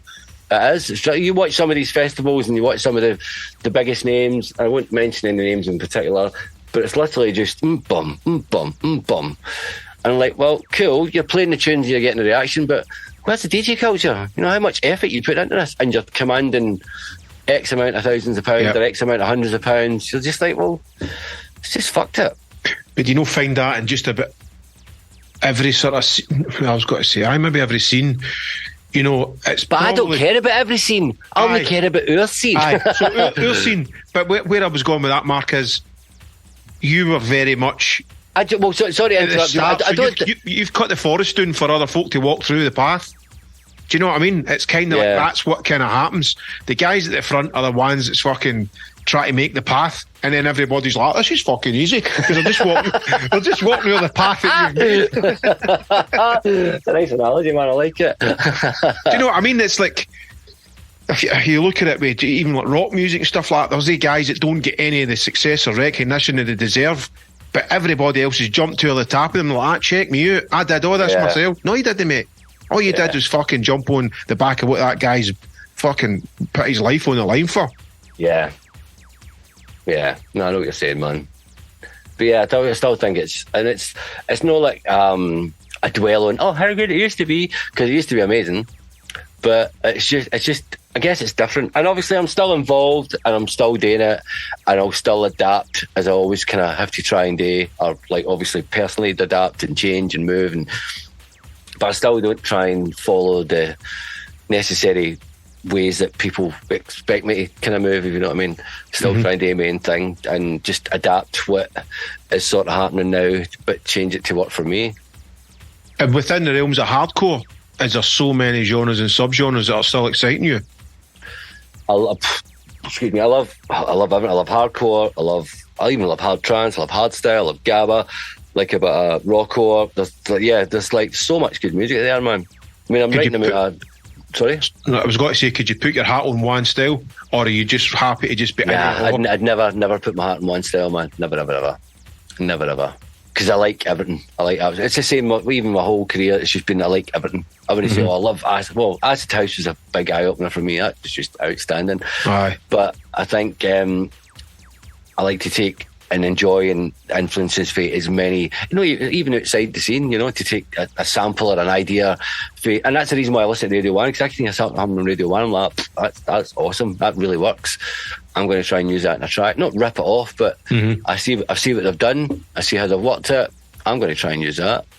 And even when I write my hardcore now, it's the same. I'm writing it for taking a bit of raw style, a bit of gabba, a bit of hard style, a little bit of cheesy melody, a little bit of trancey melody, and just mash it all together. And I'm back to kind of like just try to chop everything up, like keep it moving, keep it fresh. Just like a break, a drop, a different kick, a different layer, even a different kick right after that, a nice drum and bass drop, a side trance drop, a different kick again. Just keep the gears dropping. Do you know what I mean? Like just keep dropping the gear, just lift it. That's what I try and do. I might not always manage it, but that's what I try and do. Brilliant. I try my best. Sorry, Dad. It's just about to cut out. I'll send you one more link and we'll wrap it up. But this has been mega, man. Just fucking shooting the breeze with you. No, it's been awesome, mate. I'm sorry it took so long, mate. It wasn't like I was avoiding you. And like I said to you the other day, just busy, there's man. Loads of other people have said, we do a podcast. I'm like, yeah, but I promised my one about 12 years ago, so let me do his first. So, but yeah, no, it's been good, man. And we should do another one. Aye. Well, let me in another couple of years. Excel Podcast. I think it's wicked how you're still as enthusiastic and still try to get the best out of all the genres and sort of push forward. I'm kind of at a stage where I'm kind of happy with enjoying the old school scene again. But and for me, like when I want to do new stuff, it's more just a selfish indulgence. No, I'm not really. Pleasure. I'm no. I don't feel like I'm not chasing things anymore. I'm just kind of happy to do, like, you know, like you said earlier, Acid House blew your mind. You know, it blew my mind, and like I write Acid House music, and I know nobody's playing it, or like 5 folk will play it, and it's not going to get me any gigs. But it's just like, I fucking love doing it, man. Yeah, I would have loved to have made it and knew how to make it back then. Then it was difficult back then. Jesus, You could try to fucking know what the fucking machines were and everything. You're just like, what? Yeah. I mean, I still even try and encompass old school vibes into my current music. Do you know what I mean? Mm-hmm. I mean, I'd probably, for the album, so like at the moment, I wanted to do a 30 Years in the Game album, and I've kind of know caught it in time, so I'm going to do a 35. But even for that, it'll be sort of like my first club scene album, which was a bit of everything. Mm-hmm. You know, it's going to have hardstyle on it, it's going to have bit of cheese, it's going to have gabba, it's going to have a bit of psytrance, a bit of drum and bass, you know what I mean? Just encompass all the stuff that I like. I mean, I know as album sales might go, people are like, oh, what's he writing that for? We like hardcore, but I'm, again, being not elitist, but selfish, I'm doing this album. Again, this is when I should be, well, part of the album will be old school, like hopefully all the old school back catalogue, and then the new album will be just everything that I'm up to right now, you know? That's a wicked way of putting it all together. Because then you've got your kind of history, and then all your new stuff we get new. And I think an artist album should be a bit of everything, because that is an artist album. It's not just a collection of fucking hits. It's like an artist album. You got your old school one, would be like, say, CD1 or whatever, or CD2. Then your new stuff we get new. And there's no point in doing it all the same. It's got to be like a reflection of what you're into. Yeah. So definitely, man. So there's going to be a bit of everything, but still working on that just now. I've probably give it 7 or 8 tracks in the bag, 3 or 4 projects kind of half done. But again, it's a time thing. I'm murdered. Like, I don't get as much time to just sit in my studio, as what I used to. Because life kind of takes over sometimes, you know what I mean? And got to prioritise things. And I was starting this album because I did the Club Scene album. I don't even know when that came out, to be honest. I should have looked at that. And then I did my Notorious by Nature album, which was all the stuff that I was writing on my Notorious label and some of the old school bits, earlier bits. This album, again, is going to be even older bits, like loads of my Club Scene bits, you know what I mean? Probably every track I've ever done. Wow. I'm looking at, and then obviously an upfront new album or the stuff that I'm doing now. I mean, people like it, people don't almost like it, like but an anthology type fucking thing. But this is me, and this is what I do. And if you like it. You don't like it, you don't like it. But I'm not necessarily writing it for you or to make money. I'm writing it because it's what I want to do. You know, that's the attitude to take, man, and I totally agree with you. But I'm skint. Well, that's the fucking balance. That's the rub in it, because then you could sit down and you go, right, I've got a fucking day in the studio. Here we go. And then the door chaps and the phone goes and real life goes, no, you're out here. And you're just like, fuck. It's just so, it's almost like time's even more scarce the older you get. Well, I think it's definitely a case of that, because I can remember all I used to do was just sit in my studio for morning and night. That was all I did. I can remember when Bonkers started, I was doing like 2 or 3 tunes each album for them, different styles, and that was all I did. It was just like constant. And as time goes on, you know, constraints get put on you, life happens, and all of a sudden, because I want to say 4 years ago, it might even be longer than that, I did my Notorious by Nature album, and that album was meant to come. This new album is meant to come directly after that. We're 4 or 5 years later. I think it might even be 7 years, something ridiculous. I'm thinking, that's fucking 7. I remember looking at it, like, it's been 7 fucking years since that album. Then you get my figure out. Aye. You know what I mean? But this doesn't happen. It can only happen when it's fucking happening, innit? I mean, it'd be great to try and fucking just go, right, here's a month or whatever, I'm sitting down and I'm doing this, but that's not good for you either, I don't think. Because if you, back in the day, I don't mean I had more passion, but I was like, everything was all happening, it was all good. I think sometimes if you take a little bit of a step back, it's better for your productiveness, you know, it's better for your creativity. If you're trying to hammer out 10 tracks in a month or 5 tracks in a month, you're going to maybe get one good track, couple of fillers, and the rest of them are going to be shit, because you're not putting your proper effort in it. I think sometimes you need to, because I'll write a track, I'll get to near the end, I'll take it, I'll listen to the car, I'll listen to the car again, I'll listen to somewhere else, I'll listen to a CD player, and every time I listen to it, I'm like, oh, I need to try that bit, be better like that bit. And I end up getting back, and I'm really pernickety, man, proper pernickety. I can't just, a track's never finished for me. Do you know what I mean? Even the point it's finished. Always go back to it, innit? Yeah, and it's just always the same, and I'm so pernickety with obviously, fills and edits, and all these things take time, and it's like I don't always have the time just to sit down and do that. And you need to get a kind of a feeling. You can't just go, oh, I'm going to do 2 hours in the studio tonight, because by the time you actually get going, you're like, 2 hours, I don't need to go now. I've got stuff to do. Do you know what I mean? You need that flow. Yeah, and then you need fucking nobody chatting the door or ringing your fucking phone. Yeah, with Dad, some fucking Dad. Change this light bulb. What? It's hard to get the balance. I think I totally agree with you, but I think it's great to know that you've got plans for this 35-year anniversary album. Well, things are good. I mean, I've got the Bonkers show on the go now, which is awesome. Because the Bonkers thing was huge. You wouldn't have even spoke about that, man. Yeah, that's obviously that's back in the go. I've got a residency on the station of Beat 106. Again, that's another thing I struggle today. You talk about living life in the wild. Trying to sort music for that is right up to the wild. It's just I need to get this done. Until I need to get it done, and then I need to get it done. And is that again new music that you're finding for these shows, or is it? Oh yeah. Well, a bit of both. I've done some old school shows. I did a big old school show for the 90s Fest thing. I've done a couple of old school shows myself. Sometimes I'll feature a guest mix if I can pull one in. There's going to be a couple featured from my event that I did in January, the birthday. Another thing you've not mentioned, thanks, you're rubbish. But it's so hard to get that win. I mean, there you go. As we spoke about as being a promoter and all that, your birthday stomps and stuff, and how they ended up becoming almost a yearly thing just because of the success of them. Yeah, it's an institution now, man. It's mental. Well, I mean, maybe I'll get an invite to one of them. You never know, Oh, you'll get an invite. You might not be playing. I've not been playing. But yeah, they've been running since 2011. I'll play as fast as I possibly can, Mark. I'll play at 140. Sorry, mate. No, it's not happening. No, but to be honest, mate, I think the only reason I've no booked you is your fees way at the park for me. no, for you, man. I remember that. $4 grand between mates. I'll take your mates rates, and a helicopter. Brilliant. No, but I mean that's that. Like you're saying, that's becoming an institution, and that's something again. I don't know how you feel about promoting nights, but it's known till maybe like fucking right. The sound's working, the lights are working, everybody's here. Then you can relax, kind of thing. It's not like going to a gig when it's your own night. I relax, and the Sunday after when everything's went all right. You know what I mean? That's when I relax, because people are you can let your hair down to your nights on. I'm like, this doesn't work like that, man.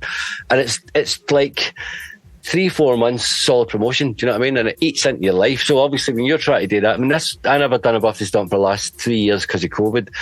So the first one was in 2011, and it was a one-half event for my birthday party. I won't say an age. 21st. Everybody knows I'm old as hell anyway, but yeah, old AF. And it was just a one-off party. And it went amazingly well. And I was like, cool sound. And I was like, you need to do another one. I was like, well, no, it was just a birthday party. And I was like, actually, you know what? I might do another one. And I was good mates for the guy that ran the club that I used at the time. He's like, you should do another one. I was like, all right, go on. And 11 years later, they're still there, And is that like just fans? I hate using the word fans, but people who are... only fans? Aye. But are they nights made up with people for pretty much all over the country that have just been following your career? Or is it a kind of mixed bag? But people know what they're getting themselves in for? Yeah, I wouldn't say all over the country. It was born in Bristol. It stayed in Bristol for 11 years. It's people do come, but it's a lot of the Southwest crew, Wales, all that kind of crew. A lot of them are the ones that used to come to the first ones, and I see the same faces every year. I see people that don't go out, but that stomps on. I see it at the stomp. It's just a party. You know what I mean? It's obviously it's a rave, but it's not a rave mentality. It's just a party. People come and meet up with old friends and all that as well, I'd imagine, One of the MCs said the other week, he says, I couldn't walk 3 steps without seeing somebody that I knew. Do you know what I mean? He says, literally, and they stay for the whole night. I would say 99.9% of the acts that I book come for the part. Well, even if it's like they'll come for an hour before the set, but they'll stay the rest of the night. Everybody stays, and that's the vibe. It's just it's like a social. Do you know what I mean? But it's a rave. It's real. I think that's why it's sort of successful. It's no billed as a rave. It's billed as a birthday stomp. And everybody just comes and just has it, goes off. And I always keep it multi-genre, both rooms, so like keep everybody running about. It's not like hardcore there and techno there, or Gabba there, or old school there. It's just like, it's hardstyle in that room, there's cheese in that room, then there's Gabba in that room, there's breaks in that room. So there's always something for everybody, that keeps them moving about. And one of the comments were like, I nearly broke my legs running from room to room to room to room, trying to see everybody. Because you don't want to see people just static in the same room, listening to the same music all night. Well, that's my opinion, because the early raves, you look at the early resis and all that, you had DJSS, Jumpin' Jack Frost, Cal Cox, Mrs. Woods, me, you. It was a complete plethora of music. Mishmash.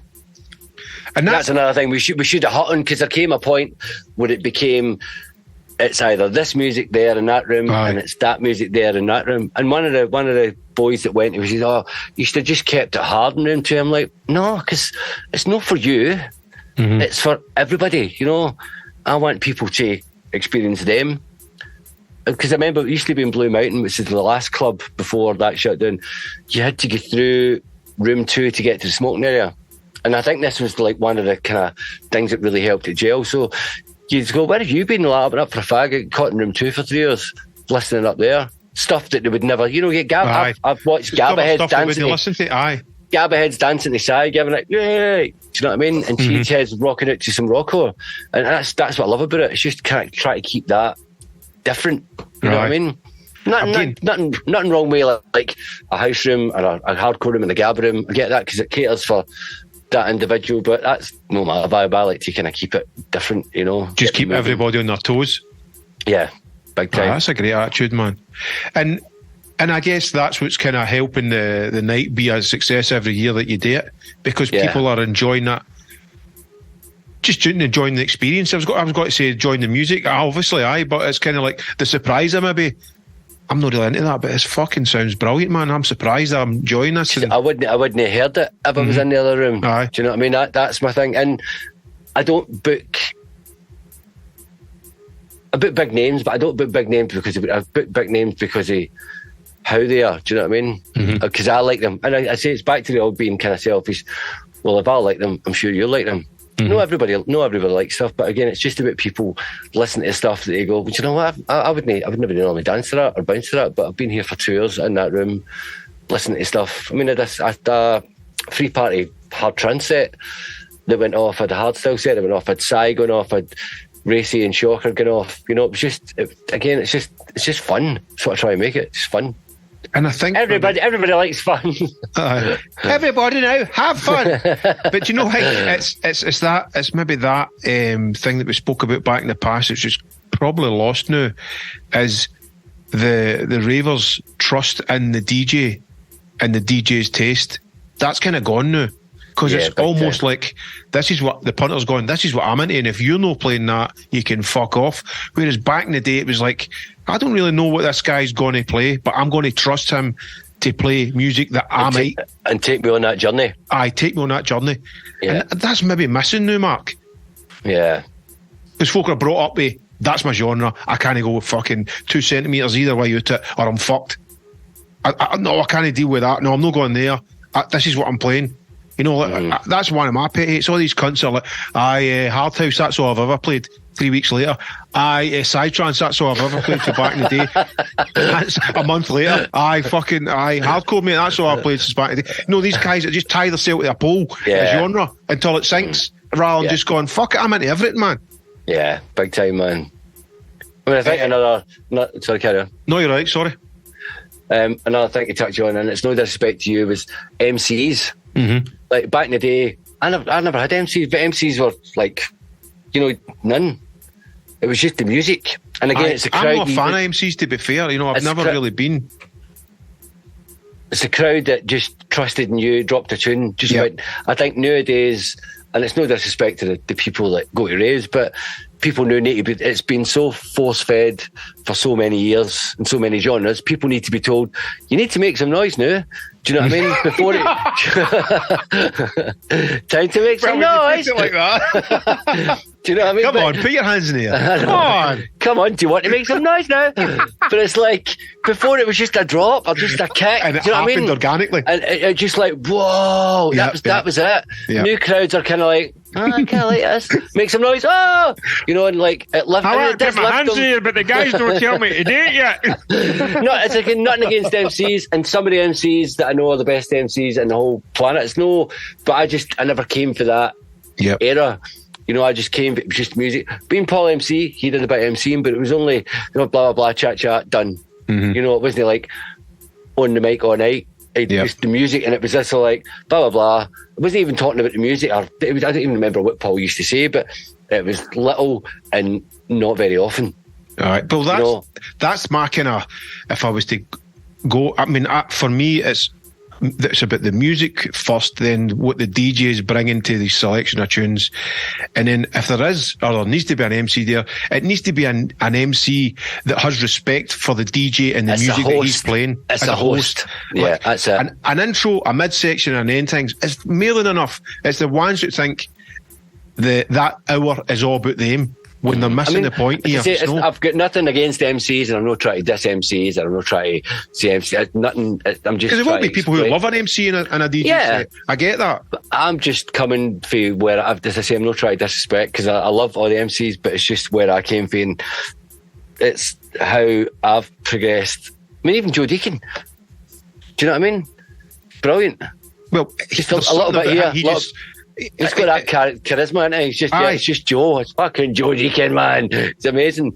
But as I say, it's just, but that's the nature of the beast now. It's what's sort of needed. It's not the MC's fault. I don't know why it's sort of changed, but it is what it is, and we just need to kind of get on with it. Aye, I think that's just a balance, isn't it? It's just trying to get the balance. And again, and moving on and where you're to now, you just kind of wrap it up to where you're at the now. You try to shut me up now? Is that what you're saying? You try to shut me up? Is it because I'm from Glasgow? Yeah. Not at all. Not at all. You're at your 35 anniversary. You're working on that album. You're still pushing new music. You're still dipping your toe in and playing like your classic old school sets and stuff like that. Where? Two questions. Where do you see things going? And also, is there any kind of young up and coming artists that you think maybe people should keep an eye out for? You sort of put me on the spot now, so I don't want to mention someone, no mention others. Then you forget somebody, I know. Yeah. Just in case somebody... I don't know if I did a disclaimer at the beginning, but that's what I say. My memory's bad, and if I don't say somebody or I include somebody, I didn't mean it, I'm old. No, I don't know where it's going. Hopefully it gets a bit more, what's the word I'm looking for? Natural again. Do you know what I mean? In what sense? Musically and DJ culturally, there's nothing. I don't think it's very natural anymore. Right? It's all just a big matter of fact. You know what I mean? And I just think things need to kind of mix up a bit. I mean, that's just probably my own personal wish. Do you get too money driven in now? Big time, yeah, big time. I mean, there's people out there that have coin fortunes. I wouldn't say they're not talented, but you know, there was a whole bought likes and all that carry on back in the day. That's how they made their name. They bought likes and everybody thought. And the thing is, you're looking at it and go, wow, he's got so many plays, and wow, he's got that amount of followers. They're like, yeah, but he's probably back in the day, he's probably paid for 90% of them, and now they're huge. And if that works for him, then that works for him. But I think these folk don't have integrity, because what they do is they just see it as that's what you do to market yourself. When you and I would know, I couldn't look at myself in the fucking mirror if I bought myself a Beatport #1 or 50,000 likes from my Facebook page. I just hate the fact that I don't know what I was going to say. I'm going to have to no say it. But yeah, it's just not the same, is it? I know that it should be the same, but it's just not the same. There's And a it is lot very- of big A-list DJs. Again, I don't really. I kind of do want to mention names, but guys who I've grew up listening to, and I guess I'm a fan of their music.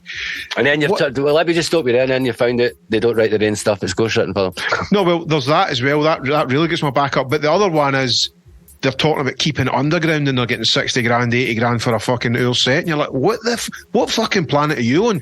Well, that's what I was going to say. Nobody, and it's the same. I think it's the same across every scene. Certainly the same for the hardcore scene. But I think no one's interested in the long haul or the big picture. All they care about is what can I get for me right now. Right now, you know, if I can, like, people charging ridiculous amount. I mean, don't get me wrong. There's the adage of, well, if I can get it, why should I not get it? Which again is fair, but I don't think anybody sees the big picture. The longevity in the scene, I don't think anybody looks at that. They're just like, well, now this is just the industry and the digital age. Everybody wants everything just like that. Mm-hmm. You know, they want it now. Throw it away. It's done now. Cheers. Mm-hmm. And I think that's what we used to have in our scene, which is lost, is the fact that everybody was just wanting to keep it moving. Yeah, keep it interesting, keep being involved in it. No, it's just like, yeah, I just get paid X amount for doing that. It's fucking shit, it doesn't matter. I hate that, man.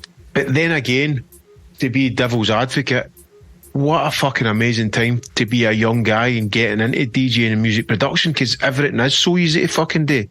You know, it is within fucking, if you've got the money to buy a laptop, you can kickstart your production and DJ career after you can get fucking programs now. You can get programs now that write records for you. Aye, there you go. Do you know what I mean? It's like, I know. what the fuck? I wish I had that. Aye. You know Well, what I mean? there you go. Imagine we had all that shit back. Imagine I was fucking. That's one of the ones you're stoned and all that. You go, see if you could get into the future. Do you get stoned, do you? Well, folks, help me about it, right? And then you go back and you'd have all that amazing Asking gear. for a mate. You go back to like the 90s or 80s with all this amazing fucking production stuff, and then write music and release music. Probably folk be like, that sounds shite, mate. No, but the compressors are fucking fantastic. I don't even know what a compressor is, mate. Yeah, it's just, everything's just really throwaway, like I said. It's just, everything's there for you. It's easy, you know. Yeah. It is what it is, and we're going to have to deal with what we deal with. I mean, like, you either step up or fuck off, don't you? Simple as that, really. You know. Do you see yourself? Is there an age where you go, right, I'm up, or are you just going to go to your drop? I don't know. I've always said don't need to fucking drag me out, you know. And at the moment, it's kind of looking that way.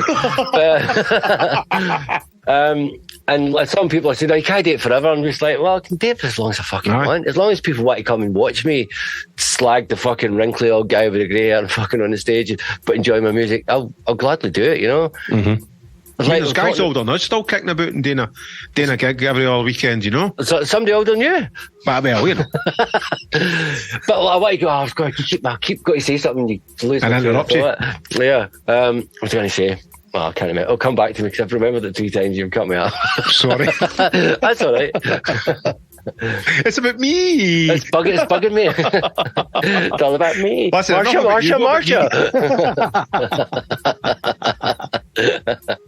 Right, we've just done 2 hours, isn't it? 5 hours about you. Sweet. Sounds about right. You'll tune into this podcast, it'll just be my new album playing.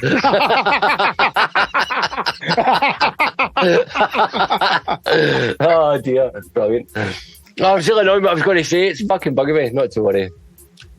Oh, that's a shame, man. Sorry if I've asked you a question. It's all right, interrupted you or something. You're asking lots of questions. It's all good. That's your purpose. Even I come away for these things and go, fucking should ask this, should ask that. I used to try and ask about music and stuff like that, but like you're saying, a lot of folk were like, I just fucking don't want to pin it on one track, or, you know, then try to find 8 tracks to play and stuff. So I just keep it a chat, and I think that's better when it's just the two shooting the shit, having a laugh, but actually talking about what happened. I think if anybody can pin one tune at 35 years, then they're full of shite. Do you know what I mean? Like, there's so many, like, you've got all these genres, all these decades. I don't think you can go, that's, you know. To say Popping You're Getting For Me was just a tune that I absolutely loved, and it will always stick me. But I can't say it was my favourite tune, because there were so many favourite tunes. So many. It was like yesterday, I think it was, when we were talking about you doing an OTC, an open to close set. Here we go, it's fine, and I knew you'd get it in somewhere. But what I was getting with that is, when I said to you, I said, well, look, see the stuff you're playing now? There's an hour, so you've really only got 4 hours to think about. And you went, oh, aye, because it's only 4 hours. And I was like, trying to help you, and you're like, because it's only 4 hours, isn't it? How the fuck you meant to just go, give me 4 hours of fucking music that I want to play? And I was like, right enough, aye, it's not just, I'm trying to make it easier, that it's fucking making it worse. No, it didn't work. Aye. Yeah, no doing it. I noticed it. I never not replied to you in public. I was in my bed last night when I saw the message. I was like, here we go, there's no TC stuff. Okay. But I'll give you my guarantee that I'll definitely do it, but I can't pin myself to any particular date just yet, because I've got other projects in the going, like digging out. As I say, it's not like I told you, it's not that I've been a total nerd and I've digitalised all my back catalogue for 35 years, put them all in categories, decades, genres, do you know what I mean? They're fucking all over the place. But you would love to have that on a fucking hard drive, wouldn't you? Definitely, that'd be incredible. I wish I could, like, because somebody even said to me before that they knew a guy that I could pay to catalogue all my stuff and record it. And I was like, yeah, but he'd fucking need to live in my house for about 5 years. And I guarantee it'd be a fortune as well, wouldn't it be cheap? Yeah. I mean, I've been going to sell these records about 3 or 4 times, and I keep saying, nah. I mean, I missed the first time when people started selling tunes to it. It was like crazy money. I'm like, nah, no selling them. And then I was like, maybe I should have sold them. But everybody says, nah, don't do it. Don't do it. But I've moved house so many times, and moving these records, on their own is like a fucking house flip just itself, you know? And I'm just like, nah, I'm just dragging them about. And it's not like I sit, I would even go, I know, I'm going to have a spin of the vinyl. Yeah. I've not got fucking time for it. And I know I've got some fucking beasts in there, man, you know? No doubt.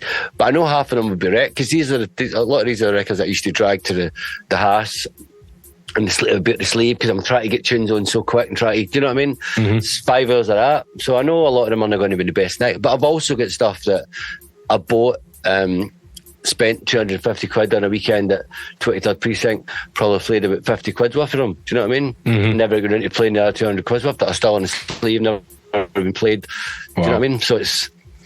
How many would you say you've got in your collection? I don't know. It's hard to tell. I've got that bay. 1, 2, 3, 4, 5. 1, 2, 3. So there's 25 bays there. I don't even know what each bay holds. I don't know. 200, 300, I don't know. And I've got 1, 2, 3, 4... 12 bays there, so it's like 25, 35, 37 bays, plus all my old record boxes in the cupboard. So there's about 4 or 5 record boxes in the cupboard and a big pile on the side of my wall. I've never got rid of nothing. I've kept since I started DJing. I've never... They're part of you. They're fucking the furniture of your life. But then I think, God forbid, say I die tomorrow. Hopefully I won't. Right, somebody just horses them in the fucking skip. I'm like, so what's going to happen to them? Do you know? I was like, I'll just leave them at my daughter. She'd be like, I don't fucking want them. Do you know what I mean? She's not going to be asked trying to sell them. I don't know. You never know. They mean that much to you. I don't think somebody would just horse them. Yeah, but you need a room in your house to keep them. Aye, I know. I can remember when I moved to Bristol, right? I moved for a flat in the waterfront, and then I moved up to Bedminster, and it was like a sort of townhouse, but there wasn't that much stories. My records were literally stacked 4 high, right along the big long hall as you came in, because I didn't know where to put them. Do you know what I mean? It was like on the flat with a bit of wood on them, on the flat with a bit of wood, on the flat with a bit of wood, and they were there for about 3 years. Just like you, do you need a room? I mean, this is the first time I've been able to get everything in, because in my last house, at the last house I had my studio up, but that was it. And then I eventually get my records in. Well, they were somewhere else. I think I'd stored them somewhere else. I had to get them into that. But this is the first room I've had in a while that I can fit everything in, all my tunes in. You've got them on one place? Aye. But it's even there's still so much in the cupboard I can't bring out and stick in display, because I've no... taking up too much room, I'm not going to be able to move. It would be an amazing trip down memory lane if you did have the time and just fucking pulp shit out just to go see. Well, do you know what? Joey came up with, he wanted to do a thing on his Twitch. I can't remember what he was calling it, like Banger or Clanger or something like that. He wanted to do, and we were just going to, and I should have said to you earlier, because I was going to say, just pick a number and I'll pick something out, and put it on and see what it is. But I'm not prepared for that now, so we can't do that in this time to wrap it up.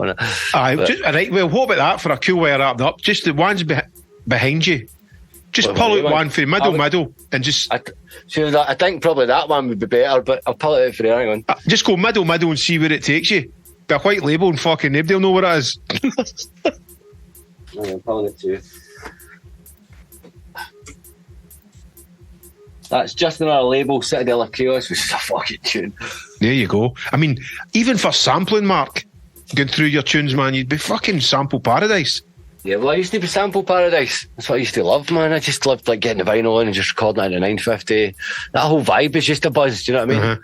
You get it in, you chop it up, you fetch it, make it fit. It's just like that's what I used to love. You know, it's just like point and click, point click, point click. I know. You know. Again, it's another thing. It's no that you don't need to have talent to do the point and click, because you still need talent, but it just becomes you're just pointing. I kind of get sidetracked with the digital stuff. I don't like it, because you're literally just point click, point click, point click. There's no kind of hands-on stuff, you know, tweaking the desk and like, you know, hands-on. turning the filters up. Yeah, it's just I mean, I think you'd get a great vibe even for your 35th album if you go to your Insonic up and just try to write. 35th album? I'm not writing 35 albums. Anniversary, sorry, album. But you know, to try and go, I'm going to do one track at least on this and just see what it comes out with. Because I done that and I get such it was a pain in the arse getting all the stuff and hooking it up again, doing it all the old school way. But at the end of it, I'm so glad I did it. And I think, you know, I'd love to fucking hear what you come up with if you just fired up the fucking Insonic again and smashed out a sample heavy track, because you'd probably end up getting a vibe, man, and doing more than one. Well, I'll probably have to move my records out the room and then I can get the keyboard set up. Aye. I know. I'd rather get it in the 950 out. I'd rather get that out. I mean, that's hoping it would still work, but I want to get that out. I've got a purpose-built desk, but I've not yet rigged it up so I can get the U or the Akai in, but that's the next plan when I get the time. I know. With everything else. It's the biggest enemy of the new time. But we'll wrap up there. What about websites, socials where folk can grab you? Everybody probably knows, but if you just want to shout any out. I don't have any website. That's one thing I've never had is a website. Do you believe that? Socials, it's just DJ Marc Smith and DJ Marc Smith Official on Insta, and that's pretty much it. But make sure when you add, it's the real DJ Marc Smith and not the fake DJ Marc Smith. Is there a couple of DJ Marc Smiths? There's a DJ Marc Smith who I was living in Cooper at the time, and I saw his name. I was like, dude, I'm not being funny, but you might want to think about changing your name. Why? I was like, well, because I think at that point I'd been maybe 20 years in or something. I was like, because I've been kind of, you know, being an artist in Destiny for the last 20 years. Been nice at first. He's like, well, no, it's my name. I was like, I know, I get what you're saying, but maybe you should think about it. Like, nah, I'm not changing it. So I was like, cool, I'll see you in court. So I went and copyrighted the name DJ Marc Smith, registered, trademarked it. But I never actually did anything with it because I sort of shortly moved house after that. And then recently, one of my website, my emails expired, which was djmarcsmith.com. Even though I don't have a website, I still had the addresses for them. And then guess who got it? That boy snaffled it up. Aye, yeah. So I went straight on to find it. I was like, my thing had expired. And I was like, fuck. So I was back on. So I've recopyrighted and re-registered the name, and I just need to get a cease and desist. But it's all drama that I really don't need. Again, it's time, Mark, isn't it? You could be. But I know people are on his page that think they're me, or people go, I heard that House Mix did that. I was like, what's they fucking me? Aye. You know what I mean? MARC as well. Aye. Right. And some people are like, oh, what are you bothering about it for? I was like, it bugs me to think somebody's actually writing his page and think it's me. Do you know what I mean? Not that he's a bad DJ or bad music or anything like that. You know, I don't really think he does house, or I don't know, but no diss in that sense. But I just, it's no me. You know what I mean? Aye. So make sure when they add it's the DJ Marc Smith, or DJ Marc Smith with the blue tick anyway, add that one. You've got a blue tick. You must be real. Happy days. Well, listen, mate, it's been an absolute fucking pleasure chatting to you. It's been good crack, man. Been good crack. And you've not actually spoken about 1994. You know you managed to fit that in, you? Oh, my God, what a shit. Well, I'm so glad I've got you back doing it, because the last time I think you did do like Rich in Paradise, and even surprised me for how far back you started and all that. So I'm definitely looking forward to your set this time, you know? I just like fucking... I'm like just a fucking pig in shit at these nights, because I like to hear when DJs just do that wee bit of digging and fucking take everybody by surprise, because I'm one of them. Just like, fucking hell. I'm sure it was the last one you started with Rich in Paradise or something, and it was like a curveball right out of fucking... I don't remember, like, generally it's just it's a set, and there's so many sets, and because you get people that say, oh, what was that third tune you played? I've like, getting the idea, mate. I didn't even know what I had for dinner on Tuesday. It was just up there, and that's what I mean by music being so throwaway, because years ago if somebody said it was that third tune, you would have went, oh, it's Rich in Paradise. I remember the cover, it was the you know what I mean? But you don't get that, because it's just a turn and click, innit? Aye. So what are you expecting? You want me to play this time then? I just want you to play an old school set that you feel that you need to play, you know. I'm not saying we'll do Rich in Paradise or whatever, but just I might be an old school country western vibe. Would you? I might feel I need to play that. I might feel definitely. But yeah, good man. I'm looking forward to being back. When was the last up? 1994. That must have been 4 years ago, 5 years ago. I think it's probably about 1994. I was last up playing it. Wasn't it? Sort out. It's time, innit? Everything's time. Everything's fucking just try to... Everything that you want to do, just try to squeeze everything in. Fucking... Yeah. You know, there's guys who I want to book as well, and it's just like, how the fuck do you do it? Because there's only so many spaces. I was just going to say one thing. Just remember, I did this fucking podcast, yeah? Well, you'll not let it lie, right? You'll be reminding me all the time. But I'm so glad that you did it.